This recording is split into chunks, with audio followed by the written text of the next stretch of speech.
Bonjour, vous écoutez bien La Confiture, je suis Sébastien, je suis avec Guillaume. Salut tout le monde!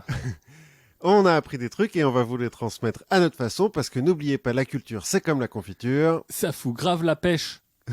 La confiture de pêche, Bah et voilà. ça existe. Bon, j'imagine. Et abricot, mais pêche. Bon, dans des confituriers un peu spéciaux, on peut Ah, peut-être... mais je suis sûr, parce que t'habites dans un quartier de bobo, toi. Ouais, sûrement, Dans c'est le ça. 19e, il n'y a pas de confiture à pêche. De quoi allons-nous parler aujourd'hui, Guillaume? Eh ben, on va parler de sionisme, on va parler d'émeutes identitaires aussi, on va parler de la pire année de l'histoire de l'humanité, et on va parler de gentilles abeilles. Encore une fois, un sujet où on va bien se marrer, quoi. Voilà.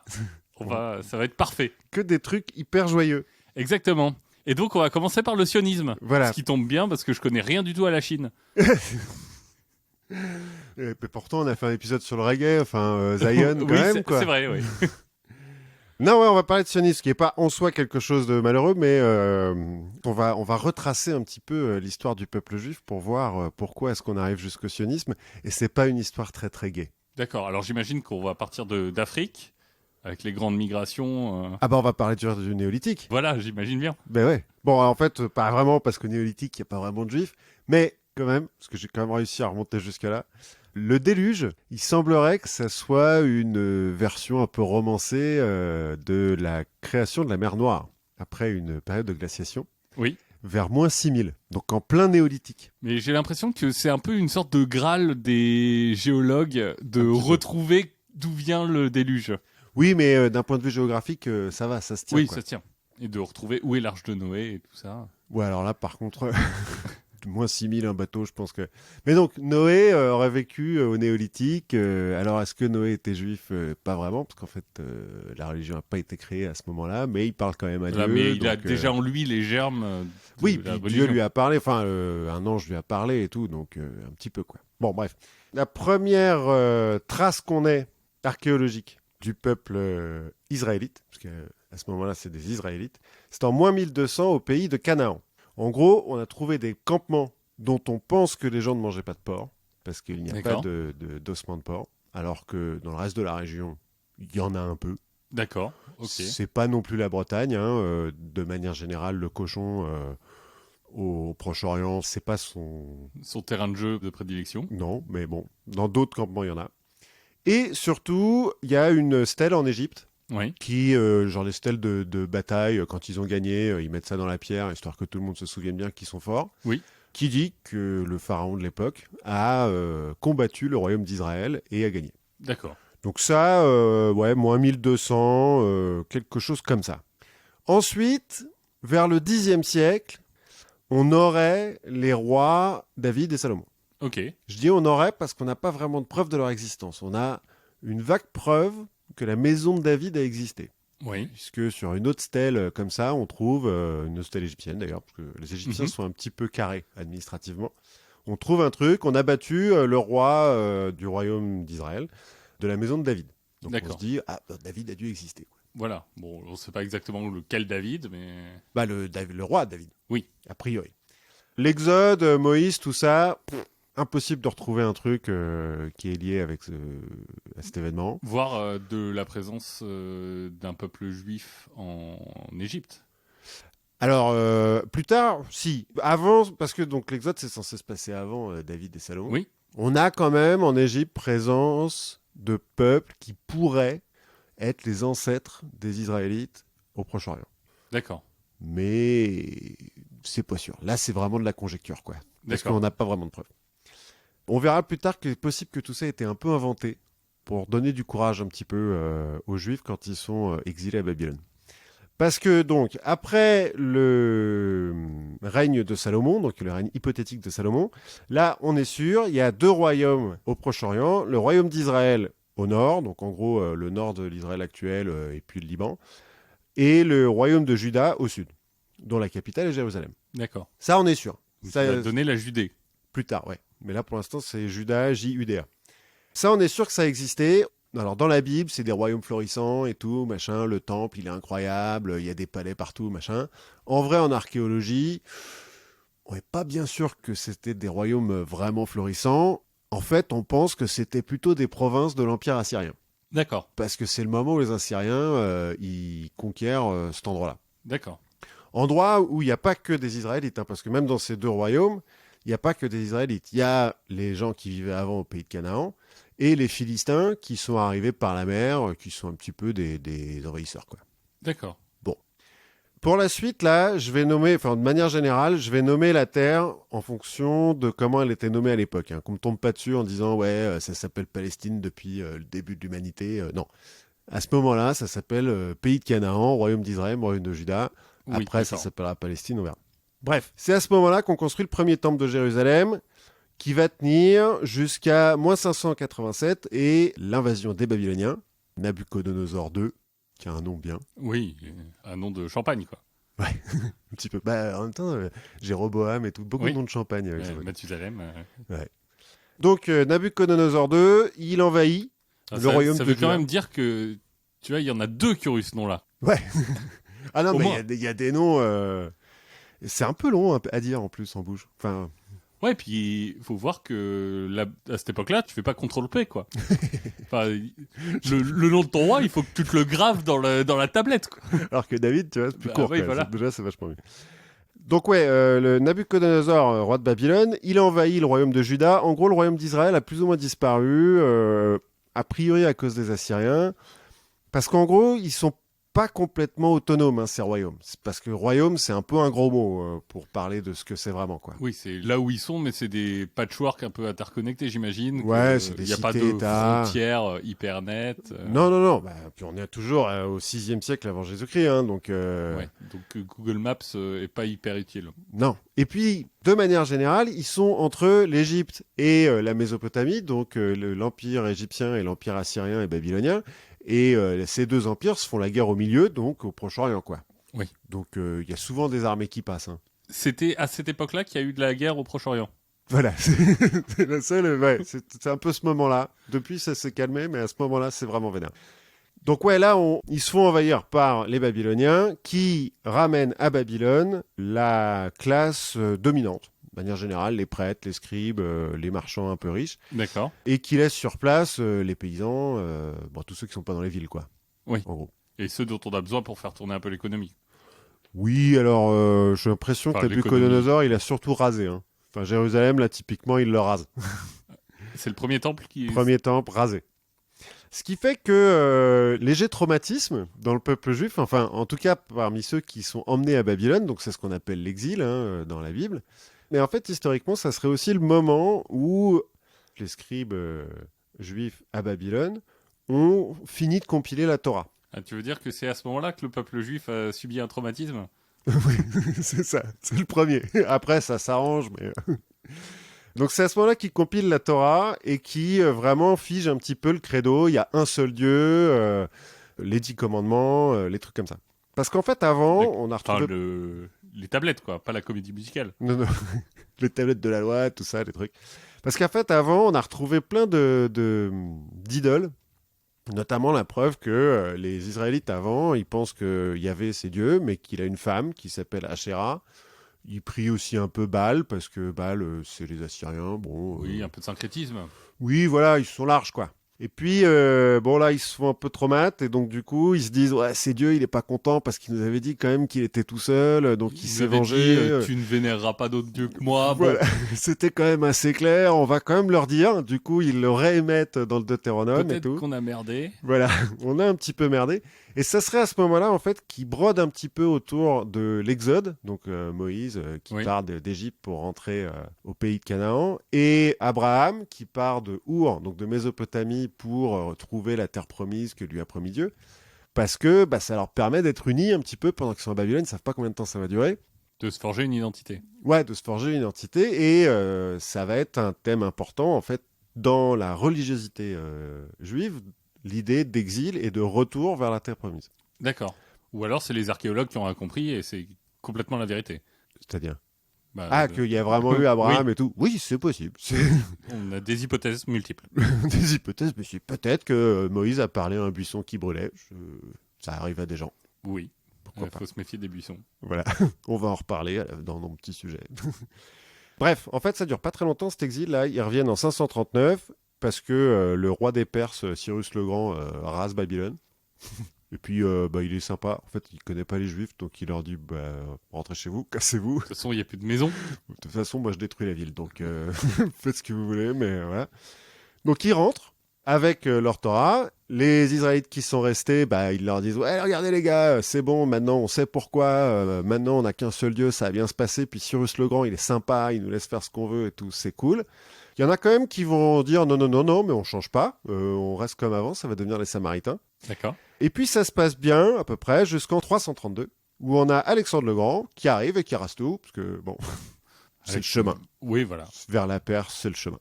Alors il rase tout, pas vraiment, il construit des trucs et tout, machin, bon, en gros, il prend le contrôle, quoi. Oui. En 164, on a la révolte des Maccabées, on avait déjà un peu parlé, Judas Maccabée, c'est un des Avengers du Moyen-Âge, qui va purifier le second temple qui a été reconstruit quand ils sont revenus de Babylone. Oui. Donc ça va donner Hanouka. Et ça va permettre aux Israélites d'être plus ou moins indépendants, donc de 164 jusqu'à 63, avant Jésus-Christ. D'accord. C'est la dynastie hasmonéenne. C'est plus ou moins le seul moment de toute l'histoire où ils sont indépendants. Pendant un siècle. Parce qu'il y a des moments où ils sont indépendants un an ou deux, quoi. Mais... Ouais, puis peut-être un peu maintenant. Oui, mais de toute l'histoire d'avant, quoi. En moins 63, ils se tapent un petit peu dessus entre eux. Il y en a un qui appelle les Romains à la rescousse. Bonne idée. Bonne idée. Pompée vient à la rescousse, rase tout. Parce que, bon, voilà. Et puis, les Romains, ils font pas dans la demi-mesure. Hein. Quand ils prennent un pays, ils emmènent plein d'esclaves parce que... Voilà, ils colonisent. Ils colonisent, ils ramènent plein de gens chez eux pour construire leurs routes et leurs aqueducs. Et des temples, et des... Ouais, alors, Pompée est sympa, ceci dit. Il pille Jérusalem, mais pas le temple. Bon, le temple sera pillé par Crassus quelques années plus tard, mais... Oui. Mais lui, au début, pille pas le temple. Mais c'est la première diaspora, en fait, parce que en ramenant des prisonniers à Rome... Sachant que l'esclavagisme à Rome, c'est quand même un peu plus cool que à Babylone. Ou oui. Même que Babylone. Babylone, ça va, en fait. Hein. Il reste 60 ans, c'est pas le pire. Oui. Non, mais je veux dire, c'est pas comme l'esclavage en Louisiane, quoi. C'est-à-dire qu'à partir du moment où tu as une éducation, déjà, tu es bien traité. Oui. Et puis, non, mais tu as des chances d'être libéré, tu peux te racheter ta liberté, des trucs comme ça, quoi. Bref, en tout cas, une colonie juive s'installe à Rome. Et puis, un petit peu dans toutes les provinces de Rome. À l'époque de Jésus, plus ou moins, on a des colonies juives partout. Dans l'Empire romain, il y en a un petit peu partout. D'accord. Pas des colonies, des communautés. Et qui pratiquent leur religion... Librement, Rome, ils s'en foutent un petit peu. La religion, c'est pas pour leur truc. Hein. Enfin, ils sont assez ouverts là-dessus, ils sont tolérants. Ouais, ils sont tolérants. Mais il y a même un truc de plus, c'est que à partir de la période d'Alexandre le Grand, il y a ce qu'on appelle des juifs hellénisés, qui ont pris un petit peu de culture grecque, qui en fait se sont un petit peu détendus sur les 450 commandements et tout machin. Et dans un monde où il n'y a que des religions polythéistes, une religion monothéiste, c'est un peu cool.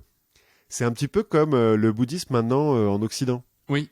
Et donc, il y a un certain nombre de gens qui se convertissent au judaïsme. D'accord. À Rome, en Grèce, un peu partout dans l'Empire romain. Alors, un certain nombre, c'est pas des centaines de milliers. Oui, comme tu avais aussi des cultes égyptiens, non? Oui, voilà. C'est un peu... c'est les bobos de l'époque, quoi, qui sont là. Vas-y, non, moi, j'ai trouvé un autre truc et tout. Ça m'ouvre les chakras. Ouais, voilà, c'est ça. Tu vois, les discussions pendant les orgies. C'est ça, tu vois, pour faire des trucs un peu mieux. Épatez vous aussi. Épatez vos amis en orgie. Convertissez-vous. Sachant qu'à l'époque, c'est plus facile que maintenant de se convertir au judaïsme. Notamment parce que le judaïsme hellénisé est un peu plus, pas laïque, mais ouvert, quoi. Oui. Bref, tout ça fait que la Judée devient une province romaine. D'accord. Ils changent le nom, les Romains aussi, parce que bon, voilà. 66 après Jésus-Christ, les Juifs en Judée se révoltent, les Romains le prennent mal, donc ils détruisent le temple. Voilà. En moins 70. Et c'est le dernier. Et c'est le dernier temple de Jérusalem. C'est la création du judaïsme rabbinique, où l'idée n'est plus d'avoir un temple, maintenant on a des synagogues. Les synagogues existaient déjà avant, c'est des maisons de... Oui, c'était des annexes du temple, enfin des petites représentations du temple. Même pas, avant c'était maisons du peuple, c'est des endroits où ils se rassemblent pour la communauté. Une UMJC, quoi. Ouais, plus ou moins. Et maintenant, c'est là où vit le rabbin, et c'est là où le rabbin explique la Torah, etc.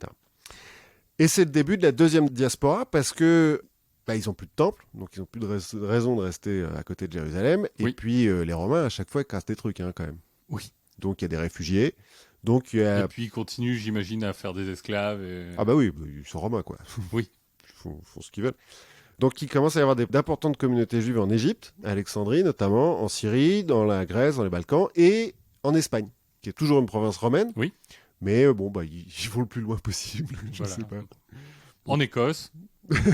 Moins. Alors j'ai pas lu. Remarque, c'est vrai qu'à l'époque, non, pas encore. Oui, non, l'Écosse, c'est après César. Celui-là, on est en 70, donc on est déjà après César, mais c'est après parce que Oui. il va y avoir une autre révolte en 133, 135, et là c'est Adrien, l'empereur, donc Oui. Adrien typiquement qui construit un mur en Écosse.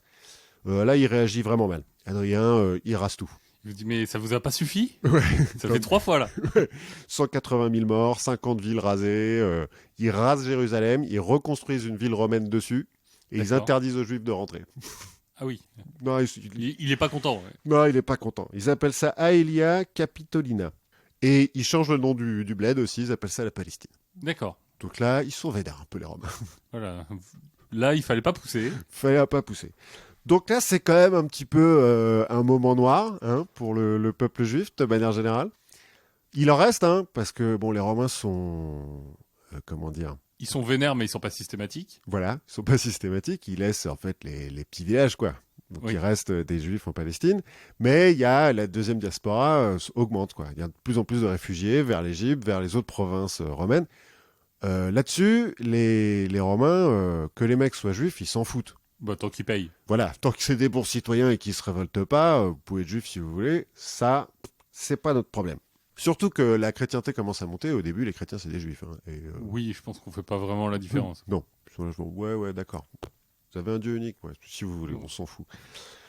Bref, ensuite, quand l'Empire romain se sépare, l'Empire byzantin, il est moins cool. Parce que l'Empire byzantin, il est vraiment chrétien et il force un petit peu les juifs à se convertir. Oui, et puis les chrétiens de l'époque ont quelques a priori sur les juifs.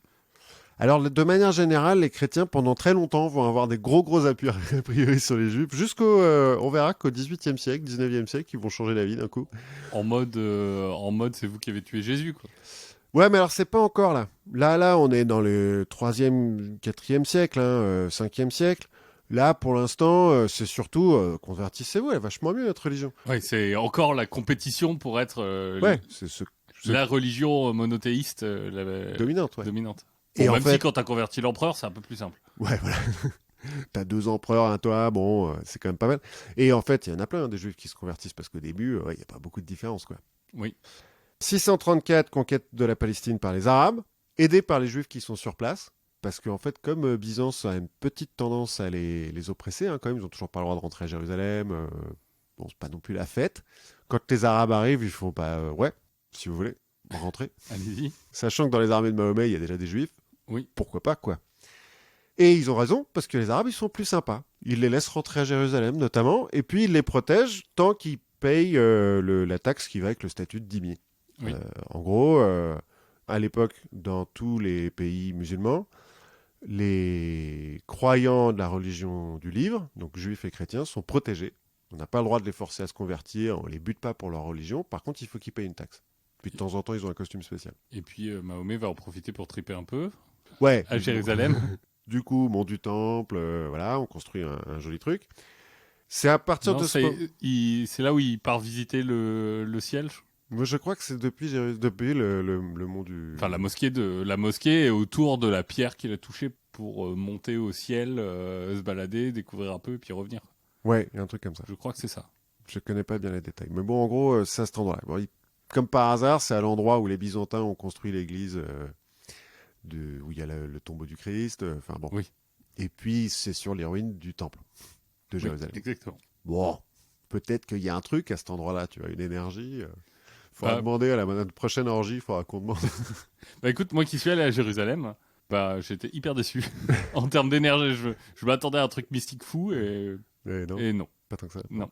Mais on mange bien. Oui, sûrement. Bref, les Arabes vont se répandre en Afrique du Nord jusqu'en Espagne, ce qui fait que ils sont bien accueillis par les communautés juives, moins par les chrétiens, mais par les juifs ça va, parce que bon, ça change pas grand-chose. Oui. Dans l'Afrique, Change de propriétaire, quoi. oui, plus ou moins. Dans l'Afrique du Nord et en Espagne, les communautés juives vont pas mal prospérer, surtout en Espagne, au point qu'il va y avoir vraiment une culture judéo-espagnole qui va un peu se répandre vers la France et tout, machin.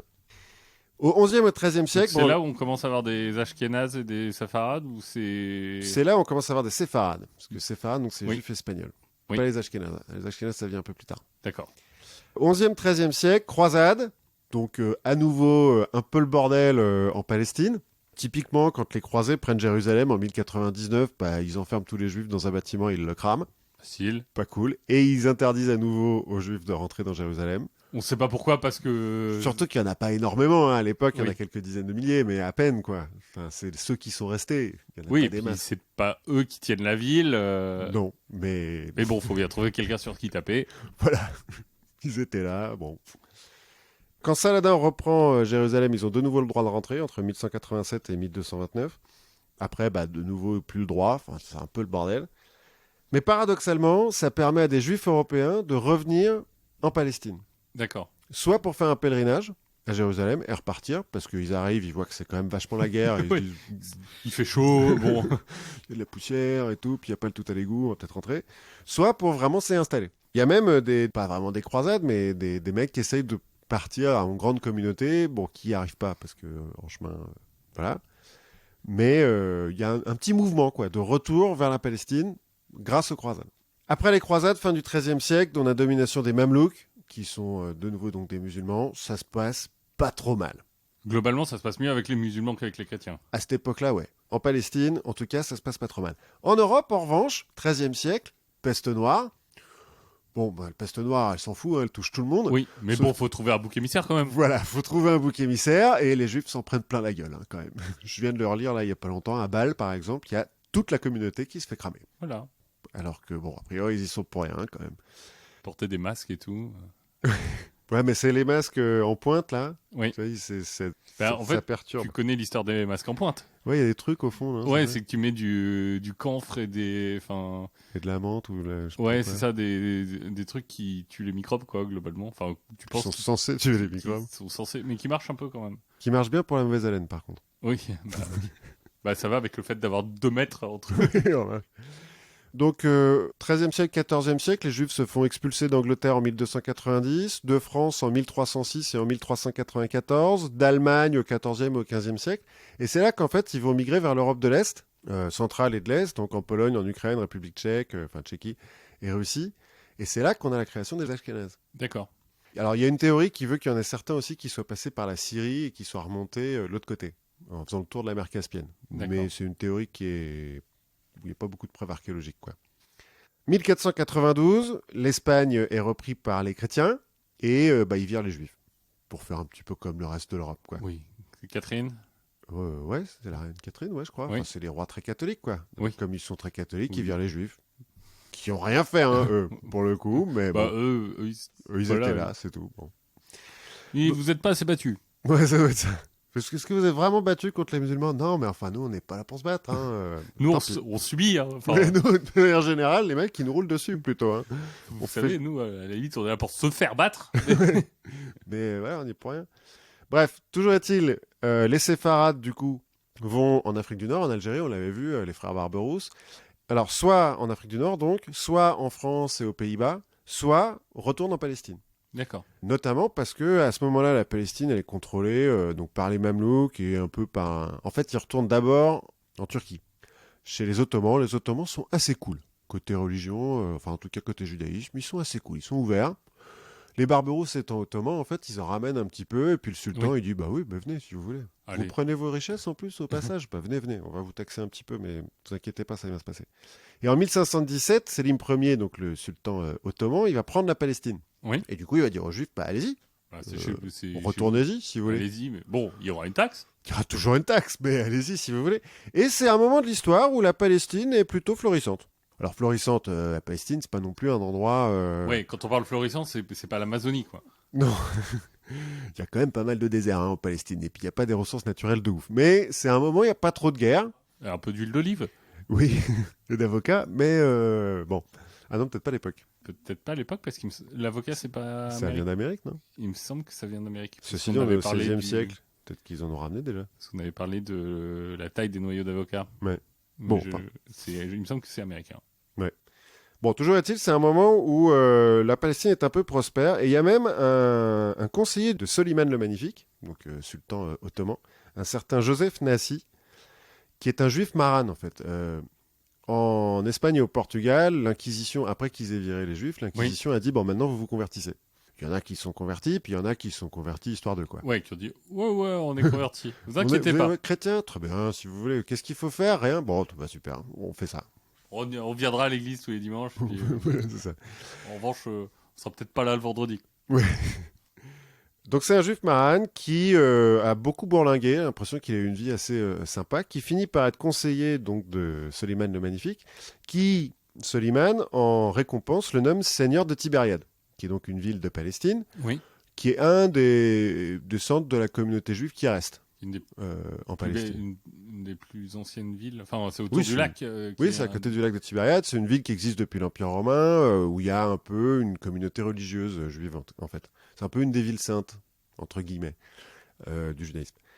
Et bah, Joseph Nassi, il se dit, mais attends, moi je vais aider mes frères juifs et je vais les faire revenir en Palestine. Et donc il a tout un plan avec Soliman et tout pour faire revenir des juifs en Palestine.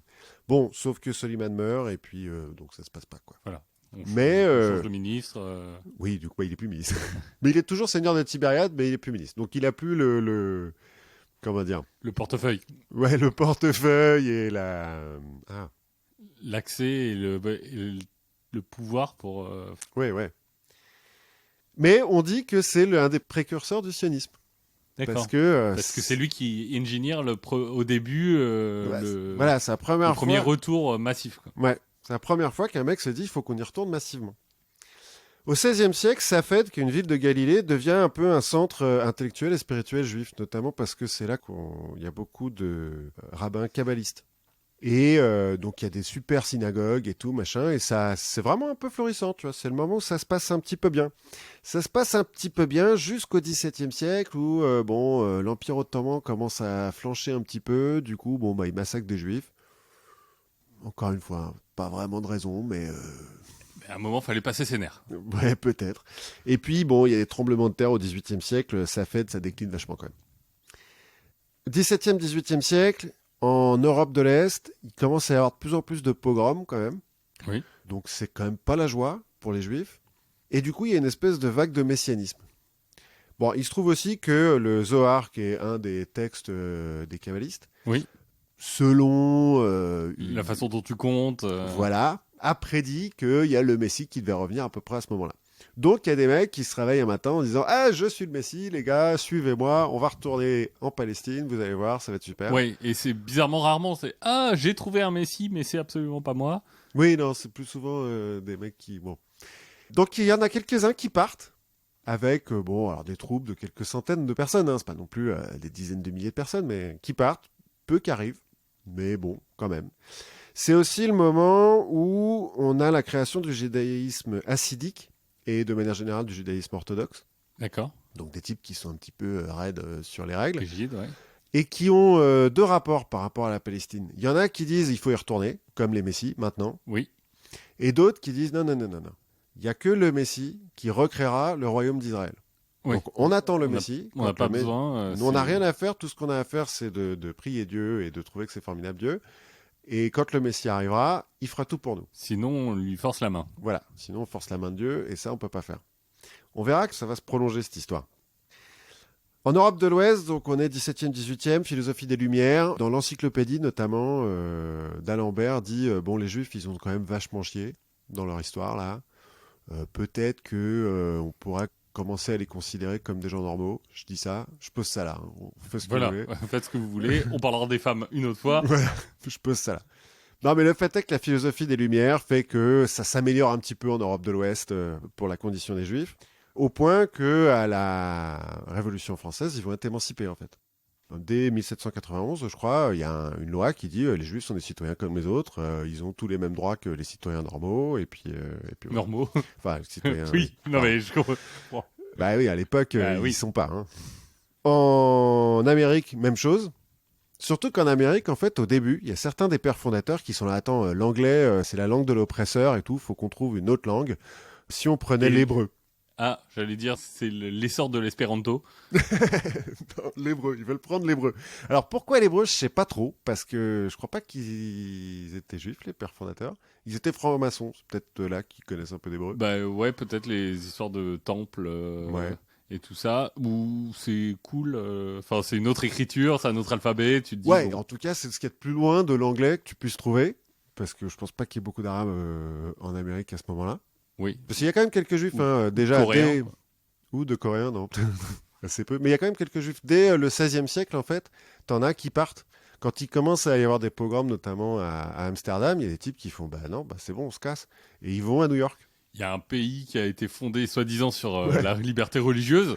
Ça a On, l'air cool. on va y aller, Sur quoi. le papier, c'est sympa. Ouais. Il paraît même qu'il y a des pirates juifs en Jamaïque, Hein. au moment de Pirates des Caraïbes et tout.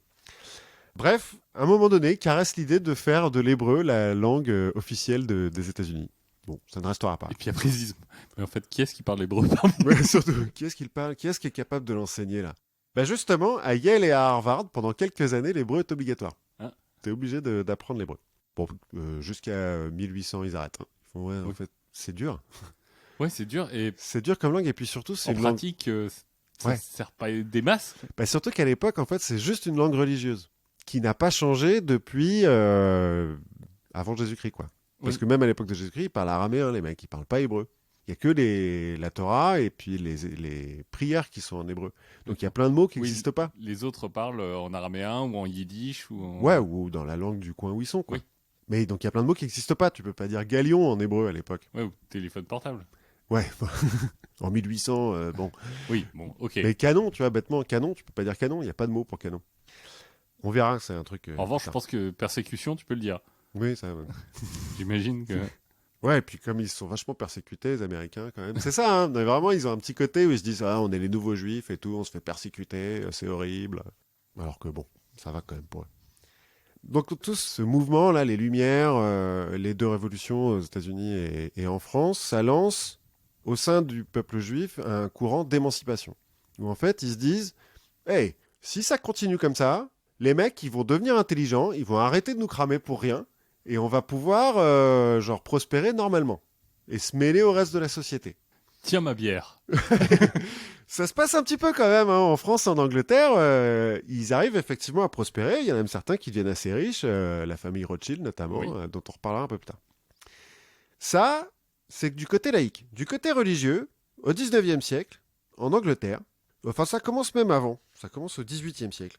T'as des mecs qui commencent à relire la Bible en disant mais attends, quand le Messie il revient à Jérusalem et tout, t'as la deuxième venue du Christ, c'est la fin des temps, il faut qu'on renvoie les Juifs en Palestine.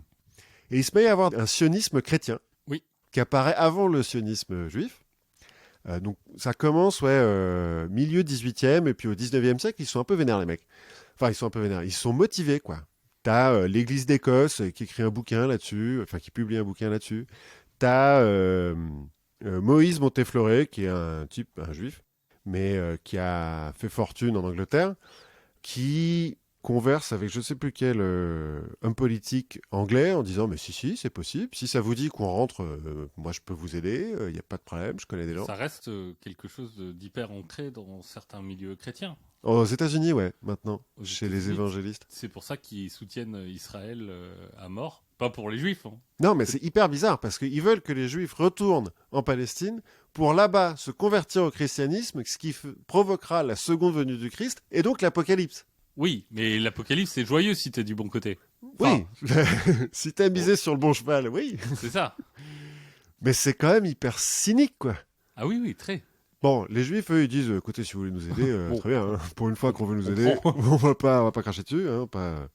En 1838, la Grande-Bretagne ouvre un consulat à Jérusalem parce qu'ils sont vraiment motivés par cette histoire. En 1852, Benjamin Là, on est d'Israéli... toujours sous domination ottomane. Ouais, la Palestine est sous domination ottomane.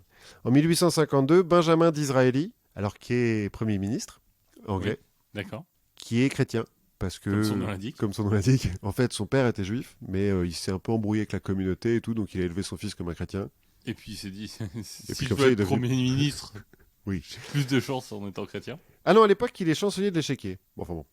Et il prépare un vrai plan. Genre, ils financent un plan et tout. Ok, d'accord, il nous faut tant de bateaux, on peut ramener tant de mecs à chaque fois, machin. Bon, ça marche pas complètement. En 1877, quand il est Premier ministre, dans un article, il prédit que dans 50 ans, il y aura 1 million de juifs en Palestine sous administration britannique. Il s'est trompé de quelques années, mais Il était pas loin. il était pas loin. 1848, printemps des peuples en Europe. En fait, on a une vague de nationalisme pour virer les rois, les empereurs et les trucs comme ça, et puis avoir des pays, des vrais pays, notamment en Allemagne, en Italie, en Belgique, tous ces pays qui sont des petits bouts de principauté où tout le monde se fait la guerre pour rien, parce qu'un mec s'est coupé une main, des trucs comme ça. Oui. Ils commencent à dire non, mais vous nous faites chier, les nobles. Nous, on est tous allemands, on parle tous la même langue, on a tous la même histoire, on va faire un seul vrai pays, puis on va vous virer. Et puis, on va arrêter de se taper dessus parce que vous en avez envie. Voilà. Et puis il y a Karl qui dit des trucs hyper intéressants sur un machin qu'il a appelé communisme. Ça a l'air hyper bien. Donc si on faisait ça. Et bah, les juifs qui sont dans ces pays-là, Karl Marx lui-même est juif, mais commencent à se dire, mais attends, nous aussi, on parle la même langue, on a la même histoire, la même culture, peut-être que... On pourrait peut-être être un peuple. Voilà, qui à un moment donné où ça ressemble un petit peu tout ça. Bon, t'as une partie quand même des juifs qui... Donc on a toujours ceux qui sont pour l'émancipation, puis là on a une autre partie, dont Karl Marx par exemple, qui se disent, bah révolution.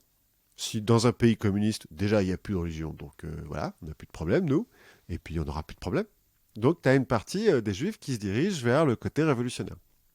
Et en 1862, après l'unification italienne, donc qui descend un petit peu de cette histoire de printemps des peuples, Moses S. va publier Rome et Jérusalem, qui est un roman, mais dans lequel, plus ou moins, il appelle à la création d'une nation juive socialiste en Palestine, sur le modèle de ce qui a été fait en Italie par Garibaldi et les autres. D'accord. C'est la première fois qu'un intellectuel juif écrit hey, les gars, si on faisait une nation en Palestine. Puisque donc avant, c'était des chrétiens, les mecs.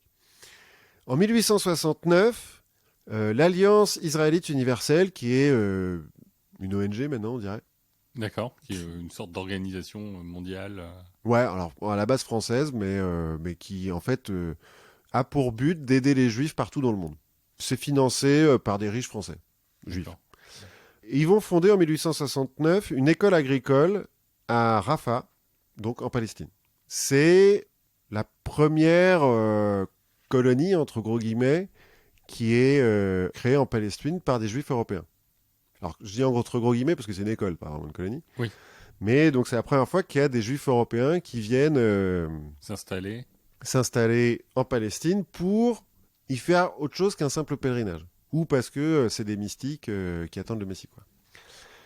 Bon, après, l'Alliance israélite universelle va pas s'allier aux sionistes parce que eux, ils veulent pas trop que ça change. Parce que comme ils sont financés par des mecs qui sont très riches et donc un peu puissants...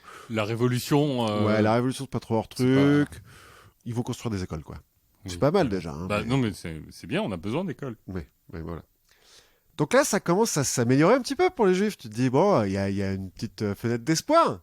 Et puis 1873, invention de l'antisémitisme. Il y a quelqu'un qui s'est réveillé un jour et qui s'est dit qu'est-ce qu'on pourrait faire pour continuer à les emmerder? Non, parce qu'en fait, il y a un problème. Enfin, il y a un problème, non. Mais l'émancipation des juifs fait qu'ils prospèrent. Comme ils sont plus cantonnés dans des ghettos. Oui, ils sont plus obligés de se cacher. Voilà, ils ont le droit de faire tous les boulots comme tout le monde.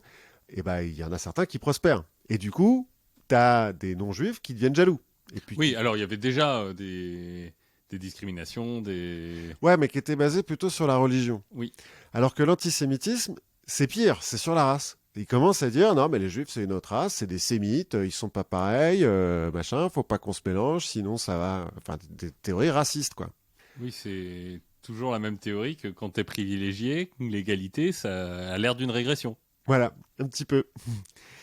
Et donc, bah, ça relance la mode du pogrom, notamment en Europe de l'Est. Oui.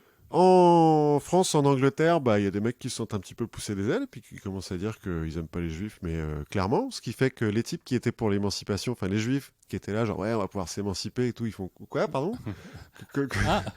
Comment attends. ça, vous nous aimez plus? Mais alors, c'est plus Jésus, vous en foutez maintenant, d'accord. Bon, je sais plus à quelle époque c'est, mais t'as des journaux. C'est pas pendant, je crois que c'est pas pendant la guerre, hein, mais t'as des journaux genre La Croix qui s'auto-sous-titrait le journal le plus anti-juif de France. Ah oui, moi j'ai vu une photo là sur le truc où t'as un truc librairie antisémite. En gros, sur une façade dans une rue de Paris. Donc là, au 19e siècle. Fin 19e. Tu fais, ah ouais, d'accord, bon, bah... Autre temps, autre mœurs. ça doit être ça, Il écoutez... faut remettre les choses dans leur... Il faut contextualiser un peu tout ça. ouais, je sais pas, mais enfin bon... du coup, bah, les Juifs, ils recommencent à se dire, attends, c'était quoi cette histoire-là? Ça commence à se passer bien, ça se passe plus bien.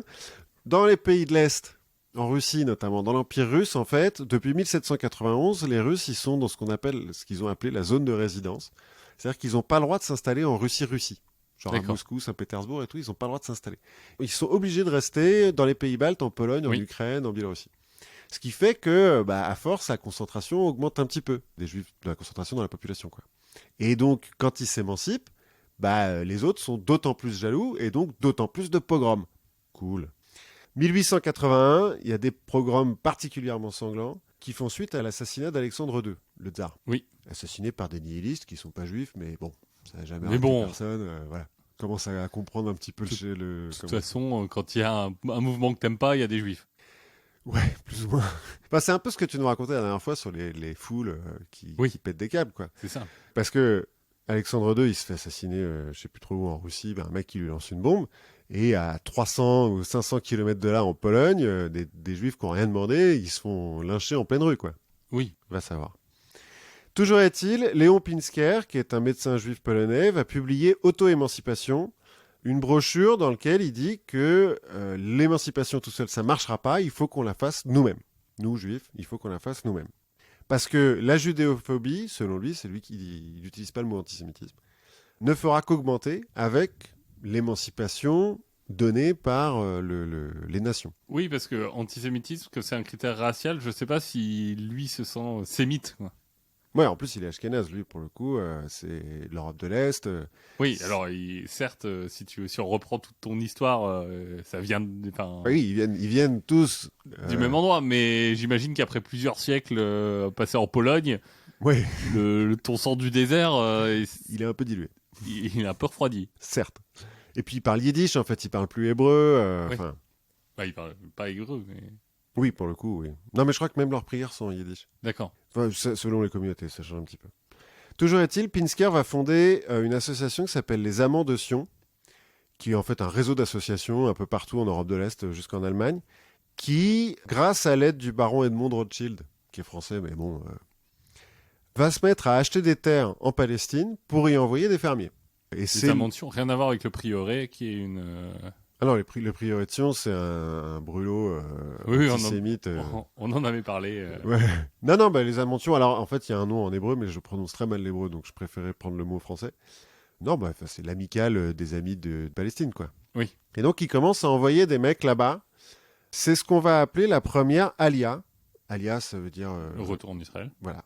Qui va durer de 1882 à 1897. Ça concerne environ 10 000 personnes. Les premiers, quand ils arrivent, c'est des types qui viennent de Pologne. Ils arrivent en plein désert pour créer des fermes. Ça marche pas super. Hein. Il y en a pas mal qui repartent. Et surtout, ils arrivent en Palestine, où donc il y avait encore des juifs, mais des juifs séfarades. Et eux sont ashkénazes. Et en fait, il y a un peu une incompréhension, parce qu'ils ont plus tout à fait les mêmes rites, ils parlent plus la même langue. Et puis les séfarades, ils sont installés. Les autres arrivent en disant on est juifs, vous voulez bien nous aider? Bah, on te connaît pas, donc je sais pas, t'es qui? Enfin, bon, ça se passe pas hyper bien, mais bon, il y a que 10 000 personnes, ça va, c'est pas non plus... Bon, ceci dit, les séfarades, ils sont que 25 000, c'est pas non plus... Enfin, voilà. Oui, ils ont pas peur de se faire grand remplacer, quoi. Non, à ce moment-là, ça reste des grosses minorités, quand même. 1890, Nathan Birnbaum, un Autrichien, va créer une revue, Auto-émancipation, dans laquelle il va être le premier à utiliser le terme de sionisme. Et à peu près au même moment, en Palestine, donc un des mecs de la première alia, Eliezer Ben Yeshuda va fonder une académie de langue hébraïque parce qu'il se dit, le problème avec tous les juifs d'Europe qui viennent là, c'est qu'il y en a qui parlent yiddish, mais déjà, entre le yiddish polonais, le yiddish allemand et le yiddish russe, il y a un peu des différences. Ça fait pareil. Et puis ceux qui viennent d'Angleterre, de France ou quoi, eux, ils parlent même pas yiddish, donc il nous faut une langue commune, et puis notre langue, c'est l'hébreu, en fait. Et donc, il va travailler à moderniser l'hébreu. Pour pouvoir dire galion. Pour pouvoir dire galion et canon, notamment, et faire de l'hébreu la langue du sionisme. Il va vraiment inventer des mots. Et il va reprendre la prononciation des séfarades qui, alors selon lui, est plus proche de la prononciation originelle. Selon lui, en fait, il n'y a pas vraiment de preuve de ça, mais... Ouais, il est peut-être peut-être que lui était séfarade. Non, lui, il est ashkénaze. Il est ashkénaze Oui, il vient de Russie, je crois. D'accord. Et il va faire le premier dictionnaire d'hébreu moderne en 1901. Ça va vachement participer, en fait, au fait que leur idée de nationalisme, en fait, de nation, il faut avoir la même langue, etc. 1895, Théodore Herzl, enfin, faut quand même qu'on en parle. Oui, un peu. Donc c'est un Hongrois, pardon, qui est correspondant en France à l'époque, et pendant l'affaire Dreyfus, il se dit, ouais, mais en fait, même en France, les premiers à avoir émancipé les Juifs, l'antisémitisme, il est rampant, il est partout. On est foutus, c'est pas... Même en France, ils vont finir par nous pourrir. Et donc, il écrit L'État des Juifs, un livre dans lequel il appelle à la création d'un État indépendant pour les Juifs, et il définit le sionisme, donc il reprend le mot de sionisme et il le définit, il dit « il existe un peuple juif, c'est indéniable. Son assimilation parmi d'autres peuples est impossible. » Ça fait 2000 ans qu'on essaye. Ça fait mal. Non mais ça fait 2000 ans qu'on essaye, clairement ça marche pas. Donc il nous faut un État à nous. Ok, ça commence à marcher, et puis surtout Théodore Herzl, enfin non, au début... il vend un peu de son bouquin parmi les intellectuels juifs. Mais Théodore Herzl, c'est un type qui a de la volonté et qui est prêt à enfoncer des portes. En 1897, à Bâle, il va fonder le premier congrès sioniste mondial. Le premier, ils sont 250, les mecs. Hein. Ça fait hyper complotiste, mais en fait... Non, c'est comme ça que ça s'appelle, quoi. Oui, non, mais je sais bien. C'est un truc, c'est nos cerveaux qui ont été pollués par... Ouais, grave. Mais en fait, c'est juste une conférence, quoi. Pendant 3 jours, les mecs, ils se rassemblent et puis ils disent, bon, qu'est-ce qu'on fait, quoi. Et donc, au début, ils sont 250, t'as des intellectuels, surtout. Bon, ils créent l'Organisation sioniste mondiale. Encore une fois, ça fait un petit peu... Mais c'est juste l'organisation qui va faire les congrès, parce qu'ils vont faire un congrès par an au début, puis ensuite tous les 2 ans, puis bon, il va y en avoir 29 quand même en tout des congrès. Et il devient président de l'Organisation sioniste mondiale. Et en fait, c'est un diplomate dans la Herzl. À la base, il est médecin, mais bon. Et il va rencontrer donc Edmond Rothschild et Maurice de Hirsch, qui est un autre milliardaire juif allemand, je crois, pour financer l'organisation, acheter des terres notamment en Palestine et puis permettre de faire les congrès, d'aller rencontrer un petit peu du monde. Et Herzl, il va rencontrer le Kaiser Guillaume II, il va rencontrer le pape Pie X, il va rencontrer le roi d'Italie Victor Emmanuel II, pour essayer de leur dire, bon alors, comment ça se passe, comment vous pouvez nous aider? Parce qu'en fait, il y en a un certain nombre de ces rois-là qui veulent se débarrasser des Juifs aussi, hein, donc tant qu'à faire... Mais après, tu vois, d'un point de vue d'un dirigeant, je me demande pourquoi est-ce qu'ils veulent se débarrasser des Juifs. Je sais pas. Parce que, en fait, si tu réfléchis, c'est très dommage pour eux, mais ça te fait une sorte de soupape de pression, ça te fait un bouc émissaire qui est pas assez nombreux de toute façon pour avoir une vraie incidence sur ta politique. Pour un dirigeant très cynique, effectivement. De façon très cynique, tu te dis, c'est très bien. Ouais, c'est peut-être le calcul qu'ils ont fait, parce qu'en pratique, ils l'ont pas beaucoup aidé, hein, Herzl. Oui. Après, tu peux dire que tu veux qu'ils s'en aillent et ne pas faire en sorte que ça se passe pas. Ouais, quand j'ai dit qu'ils se font expulser au Moyen-Âge, ce qui est marrant, c'est qu'en fait, ils se font expulser, mais pas tous. C'est-à-dire qu'à chaque fois, on en garde un peu. Alors, on regarde ceux qu'on aime bien, ceux qui sont musiciens, ou, je sais pas, qui sont un petit peu riches, ou qui ont épousé notre belle-fille, des trucs comme ça. Mais à chaque fois, on en garde un petit peu, ils sont pas expulsés entièrement. Peut-être qu'en Espagne, où ils sont expulsés entièrement. Mais bon. Bon, bref, en 1901, Théodore Herzl va rencontrer le sultan ottoman Abdülhamid II, puisque c'est toujours lui qui gère la Palestine, officiellement, en lui disant écoutez, donnez-nous la Palestine, à nous les Juifs, et on rembourse les dettes de l'Empire. Parce que c'est la même année où ils ont créé le Fonds national juif, qu'ils ont beaucoup de donateurs, et notamment Rothschild et les autres qui ont quand même les épaules solides. Donc ils leur disent voilà, on vous rembourse la dette, vous nous donnez la Palestine. Le sultan il dit non. L'histoire aurait été complètement différente si ce sultan, à ce moment-là, s'était dit pourquoi pas. Pourquoi pas, et puis après je les envahirai de toute façon. Oui, peut-être que je les enverrai plus tard, mais... Non, mais tu vois, l'Empire ottoman a la logistique pour déplacer des gens, pour amener des Juifs jusqu'en Palestine, et s'il le faut, déplacer des musulmans hors de Palestine, des musulmans et des chrétiens d'ailleurs, parce que des chrétiens, c'est là-bas. Ça aurait pu complètement changer. Surtout quand, s'il remboursait la dette, en plus les autres, il avait plein de pognon pour faire bouger les choses. Bon, ça c'est pas fait. Et donc, un des soucis avec ce que fait Herzl et les sionistes à cette époque-là, c'est que c'est des Européens, finalement. quand il va voir Guillaume II, le gouvernement anglais, le gouvernement français, il essaye de vendre une colonisation de peuplement. Il dit, regardez, on va faire comme en Algérie. On y va, nous, Européens, civilisés, tout ça. On va construire des chemins de fer, des écoles, des banques, etc. Et puis, on vous paiera une taxe. Et comme ça, vous n'êtes pas obligé d'envoyer des gens à vous. Oui. Ça fait un petit peu son chemin, au point que en 1903, alors après, il y a des pogroms en Russie à nouveau en 1903. Il y a un petit peu l'opinion publique mondiale qui fait oulala, quand même, les Russes, c'est pas bien et tout, les pauvres juifs, quand même, ils en prennent plein la gueule. Et du coup, le gouvernement anglais dit ok, vous savez quoi, vous voulez coloniser un truc, ça tombe bien. On vous propose l'Ouganda.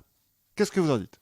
Le congrès sioniste dit bon, pour une fois qu'il nous propose un truc, on va pas refuser d'un coup. Quoi. On va quand même mieux que rien. Voilà, on va quand même aller voir, parce que, bon, nous on préfère la Palestine, mais pourquoi pas, quoi, l'Ouganda. Donc ils y vont. On leur propose un endroit, un haut plateau, où c'est un peu tempéré et tout. Bon, il y a deux problèmes. Un, c'est déjà peuplé, il y a des Maasai. Oui, bon, en Palestine aussi. Il y a des Maasai. Oui, non, mais... Oui. Non, mais alors, pour le coup, le choc des cultures, je le pense, choc culturel est... peut-être un peu plus grand.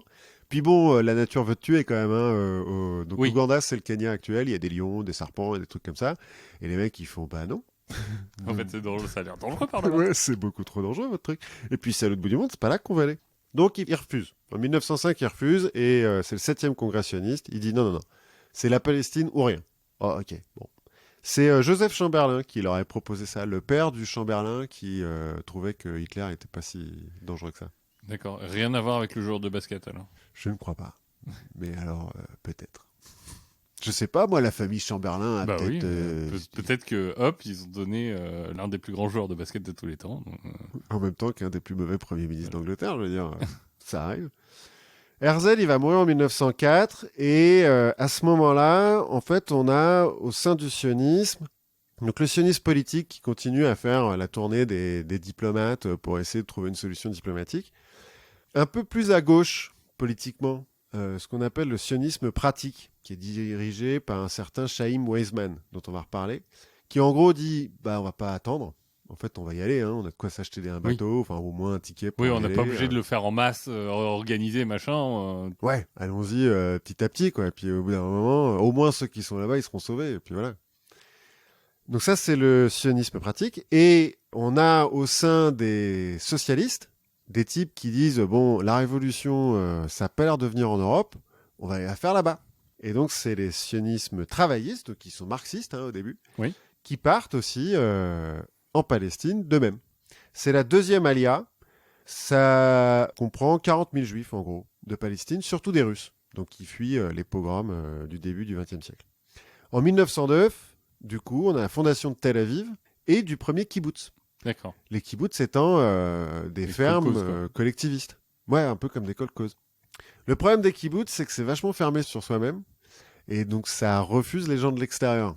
Oui, oui, pour avoir un truc collectiviste, en fait, il faut que ta collectivité, tu saches qui c'est. Ouais, voilà, c'est ça. Et puis ça marche en circuit fermé, quoi. Ce qui pose un petit peu des problèmes avec les gens du coin qui sont là, genre, bon, attendez, vous prenez des terres, ok, ça marche bien votre truc, vous voulez pas nous vendre un peu de ce que vous faites? Non. Alors vous voulez pas nous employer parce que nous on n'a pas de boulot? Non. Ok, cool. Merci les gars, super. Sachant que parmi les sionismes pratiques, donc j'étais dit que c'était un peu plus à gauche, Oui. il y a aussi des mecs qui sont quand même franchement capitalistes, qui ont le côté dont je disais, le petit biais colonialiste. Oui. Ils arrivent, ils achètent des terres, ils construisent des belles baraques, et puis ils emploient des indigènes, enfin des gens du coin, qui soient arabes ou juifs, d'ailleurs, Oui. ashkénazes ou... Pour que dalle. séfarades, pardon, ou musulmans, pour pas grand-chose, et ils les font travailler à leur place. Pareil, ça se passe pas hyper bien, du coup, avec la population locale. Oui. Donc là, on est à la veille de la Première Guerre mondiale, et le sionisme, en fait, est encore minoritaire parmi les juifs d'Europe, parce qu'il y a encore des gens qui croient à l'émancipation, il y a encore des mecs qui croient à la révolution, puis d'ailleurs, ils vont avoir plus ou moins raison en Russie. Et puis, chez les orthodoxes, on continue à dire, non, non, non, c'est le Messie qui doit faire, on bouge pas. Mais ça commence à avancer, et en Palestine, les Ashkénazes commencent à être majoritaires par rapport aux séfarades, puisque c'est surtout des Ashkénazes qui viennent quand même. Bah, parce que les autres étaient un peu mieux traités. Bah, les autres séfarades en Afrique du Nord, ça va. Donc, ouais, ils bougent pas, quoi. En Afrique du Nord, il y a d'autres gens plus bas qu'eux sur qui on peut taper. Ouais, voilà. Ouais, et puis, en Algérie, par exemple, ils ont un statut meilleur que les musulmans. Oui, c'est ça. Donc, Pas tout en bas, quoi. Ouais. Et puis c'est le début du nationalisme arabe, alors surtout contre les Ottomans à la base, hein. Mais bon, bah en Palestine, un petit peu contre les Juifs aussi, du coup. Tu commences à y avoir des Arabes qui font, mais attendez, vous allez venir à combien là? Parce que c'est sympa, il y a de la place ici, mais à un moment donné où ça va poser problème quand même. Et dès le début, les sionistes, ils savent que ça va poser problème. Et ils l'écrivent, hein, les premiers, Herzl, Pinsker, les premiers, ils le disent, ça va poser problème. Va falloir qu'on trouve une solution, mais le premier problème pour nous, là, c'est qu'on se fait buter dans la rue. Donc, On verra après. on verra après. D'abord, on y va, puis ensuite, on trouvera la solution. Pendant la Première Guerre mondiale, donc, les Ottomans étant alliés avec les Allemands, ils se font tomber dessus par les Alliés, donc anglais, français, etc., qui ont une idée derrière la tête, hein. Les accords de Sykes-Picot, des accords secrets entre la France et l'Angleterre, se divisent le Moyen-Orient. Et la France récupérera la Syrie, le Liban, l'Angleterre, la Palestine, la Jordanie, etc. Il se trouve que en Palestine, tu as un certain Vladimir Jabotinsky et Joseph Trumpeldor. J'ai bien aimé son nom, Trumpeldor, ça fait un peu Dumbledore. Oui, ça fait un peu Harry Potter. Ouais. Qui sont en fait des nationalistes juifs côté un peu de droite, genre on aime bien les armes, qui vont créer la Légion juive et qui vont se combattre du côté des Anglais. D'accord. Et au même moment, en Angleterre, Chaim Weizmann, le mec du sionisme pratique, qui est chimiste aussi dans la vie réelle, va inventer un procédé pour synthétiser l'acétone, rapidement et en grande quantité. Ah, c'est pratique pour retirer les vernis à ongles. Ouais, et puis pour faire de la cordite aussi, qui est un explosif qu'on met dans les obus. Et il va donner ça au gouvernement anglais en disant « Ah, je vous le donne, c'est gratos, les gars. Allez. Faites-en ce que vous voulez. » Bon, je peux avoir une réunion, par contre. Et grâce à ces deux trucs-là, en novembre 1917, Lord Balfour, qui est ministre des Affaires étrangères à l'époque, va publier une lettre ouverte, la déclaration Balfour, dans laquelle il dit que la couronne envisage favorablement la création d'un foyer national juif en Palestine. C'est ce qui va permettre à l'organisation sioniste de dire « Super les gars, les vannes sont ouvertes après la guerre, on y va ». Le fait est qu'après la guerre, en avril 1920, après la conférence de San Remo, l'Empire britannique récupère le contrôle de la Palestine. On va appeler ça la Palestine mandataire. Protectorat, non Non, ils ont un mandat. Oui, c'est un protectorat, plus ou moins. En gros, ils vont envoyer des militaires, hein, surtout. Oui. Ils vont envoyer des militaires et des juifs. Au début, effectivement, les vannes sont ouvertes, ils en envoient plein. Au bout d'un moment, comme ça commence à poser des problèmes, parce que pendant la Première Guerre mondiale, à travers Laurence d'Arabie, ils ont un peu promis les mêmes terres aux Arabes. Oui. Et les Arabes, ils font, disons, vous avez un peu niqué là quand même dans cette histoire. Les Jordaniens. Les Jordaniens notamment, ouais. Parce que parmi les sionistes, t'as ceux qui sont réalistes, on prendra ce qu'on nous donne. Puis t'as ceux qui sont un petit peu extrêmes et qui font attends. Moi, je connais l'histoire. Le royaume des Asmonéens, là, il allait jusque là-bas. En pratique, le royaume des Asmonéens, c'est le moment où... c'est l'apogée. Ouais, c'est l'apogée. Ça va en haut de la mer Morte jusqu'au Sinaï en bas et de la Méditerranée jusqu'à l'est du Jourdain. Donc jusqu'à ce qui est maintenant la Jordanie. Oui. Et donc, tu as des sionistes qui disent si, nous on veut tout ça. Et puis, du coup, les Anglais savent plus trop sur quel pied danser, ils commencent à limiter un petit peu l'immigration juive en disant non, bah alors attends, on va mettre des quotas et tout, les gars, parce que si vous arrivez tous d'un coup, ça va pas le faire, faut construire des trucs et tout, machin. Encore aujourd'hui, hein, la frontière entre la Jordanie et Israël, c'est un endroit assez sympathique. Ouais, ça doit être un petit peu tendu. Ouais, notamment le Jourdain. Oui, mais ouais. Puisque tu as le fameux site du baptême de Jésus. Ah ouais, c'est dans le Jourdain? Oui. Je croyais que c'était au lac Tibériade. Non, c'est dans le Jourdain. Bah, le Jourdain coule depuis le lac de Tibériade oui. Jusqu'à la mer Morte, si je ne m'abuse. Et donc, le baptême de Jésus est dans le Jourdain. Et donc, c'est assez marrant parce qu'en fait, tu peux pas traverser. Mais en fait, tu as une sorte de mémorial, enfin d'endroit où tu peux aller visiter le site. Enfin, tu peux aller faire. Oui, pas grand chose à visiter, c'est un lac. Ouais. Bah non, c'est une rivière. Hein. Enfin, le Jourdain, à cet endroit-là, il doit faire 10 mètres de large, quoi. Ouais. Enfin, c'est tout petit. Et sauf que en fait, du coup, tu as un site jordanien et en face, tu as le site israélien et avec des soldats des deux côtés. Enfin, c'est très peace and love comme endroit. Ben. Là, les Anglais, en fait, ils savent pas trop sur quel pied danser. Il y a un petit peu des mecs qui se révoltent des deux côtés. Il y a des Arabes qui se révoltent en Palestine, il y a des Arabes qui se révoltent en Jordanie et à côté. T'as des Juifs qui se révoltent, notamment Jabotinsky, là, en disant, oui, les Anglais, vous avez promis des trucs, puis en fait, cassez-vous, c'est chez nous ici. Parce que l'organisation sioniste mondiale va créer l'agence juive en Palestine, qui est un proto-gouvernement, en fait, qui après donnera le gouvernement d'Israël quand on aura créé Israël. Je vais m'arrêter plus ou moins à ce moment-là, parce que je considère que après, c'est plus vraiment du sionisme. Après, c'est de la politique palestinienne et israélienne. Le sionisme a atteint son but. Oui, c'est-à-dire qu'on a une colonie où les Ils Juifs... ont un endroit où les Juifs peuvent vivre librement. Oui. Et où ils vont pouvoir emmener pas mal de personnes. Hein. Les Alias, là, j'ai arrêté de dire les chiffres, mais 300 000 Juifs avant la Deuxième Guerre mondiale. Oui. Et 80 000 pendant, 700 000 après. Donc en gros, à la création d'Israël, on a 1,5 million de Juifs en Palestine. Là, ça commence, à mon sens, moi ce qui m'intéressait, c'est de savoir pourquoi est-ce qu'on a créé le sionisme, d'où ça venait, et religieusement et historiquement. Ben voilà, ça vient de toute cette histoire où ils sont quand même fait marcher dessus pendant toute l'histoire, où qu'ils soient, ou presque.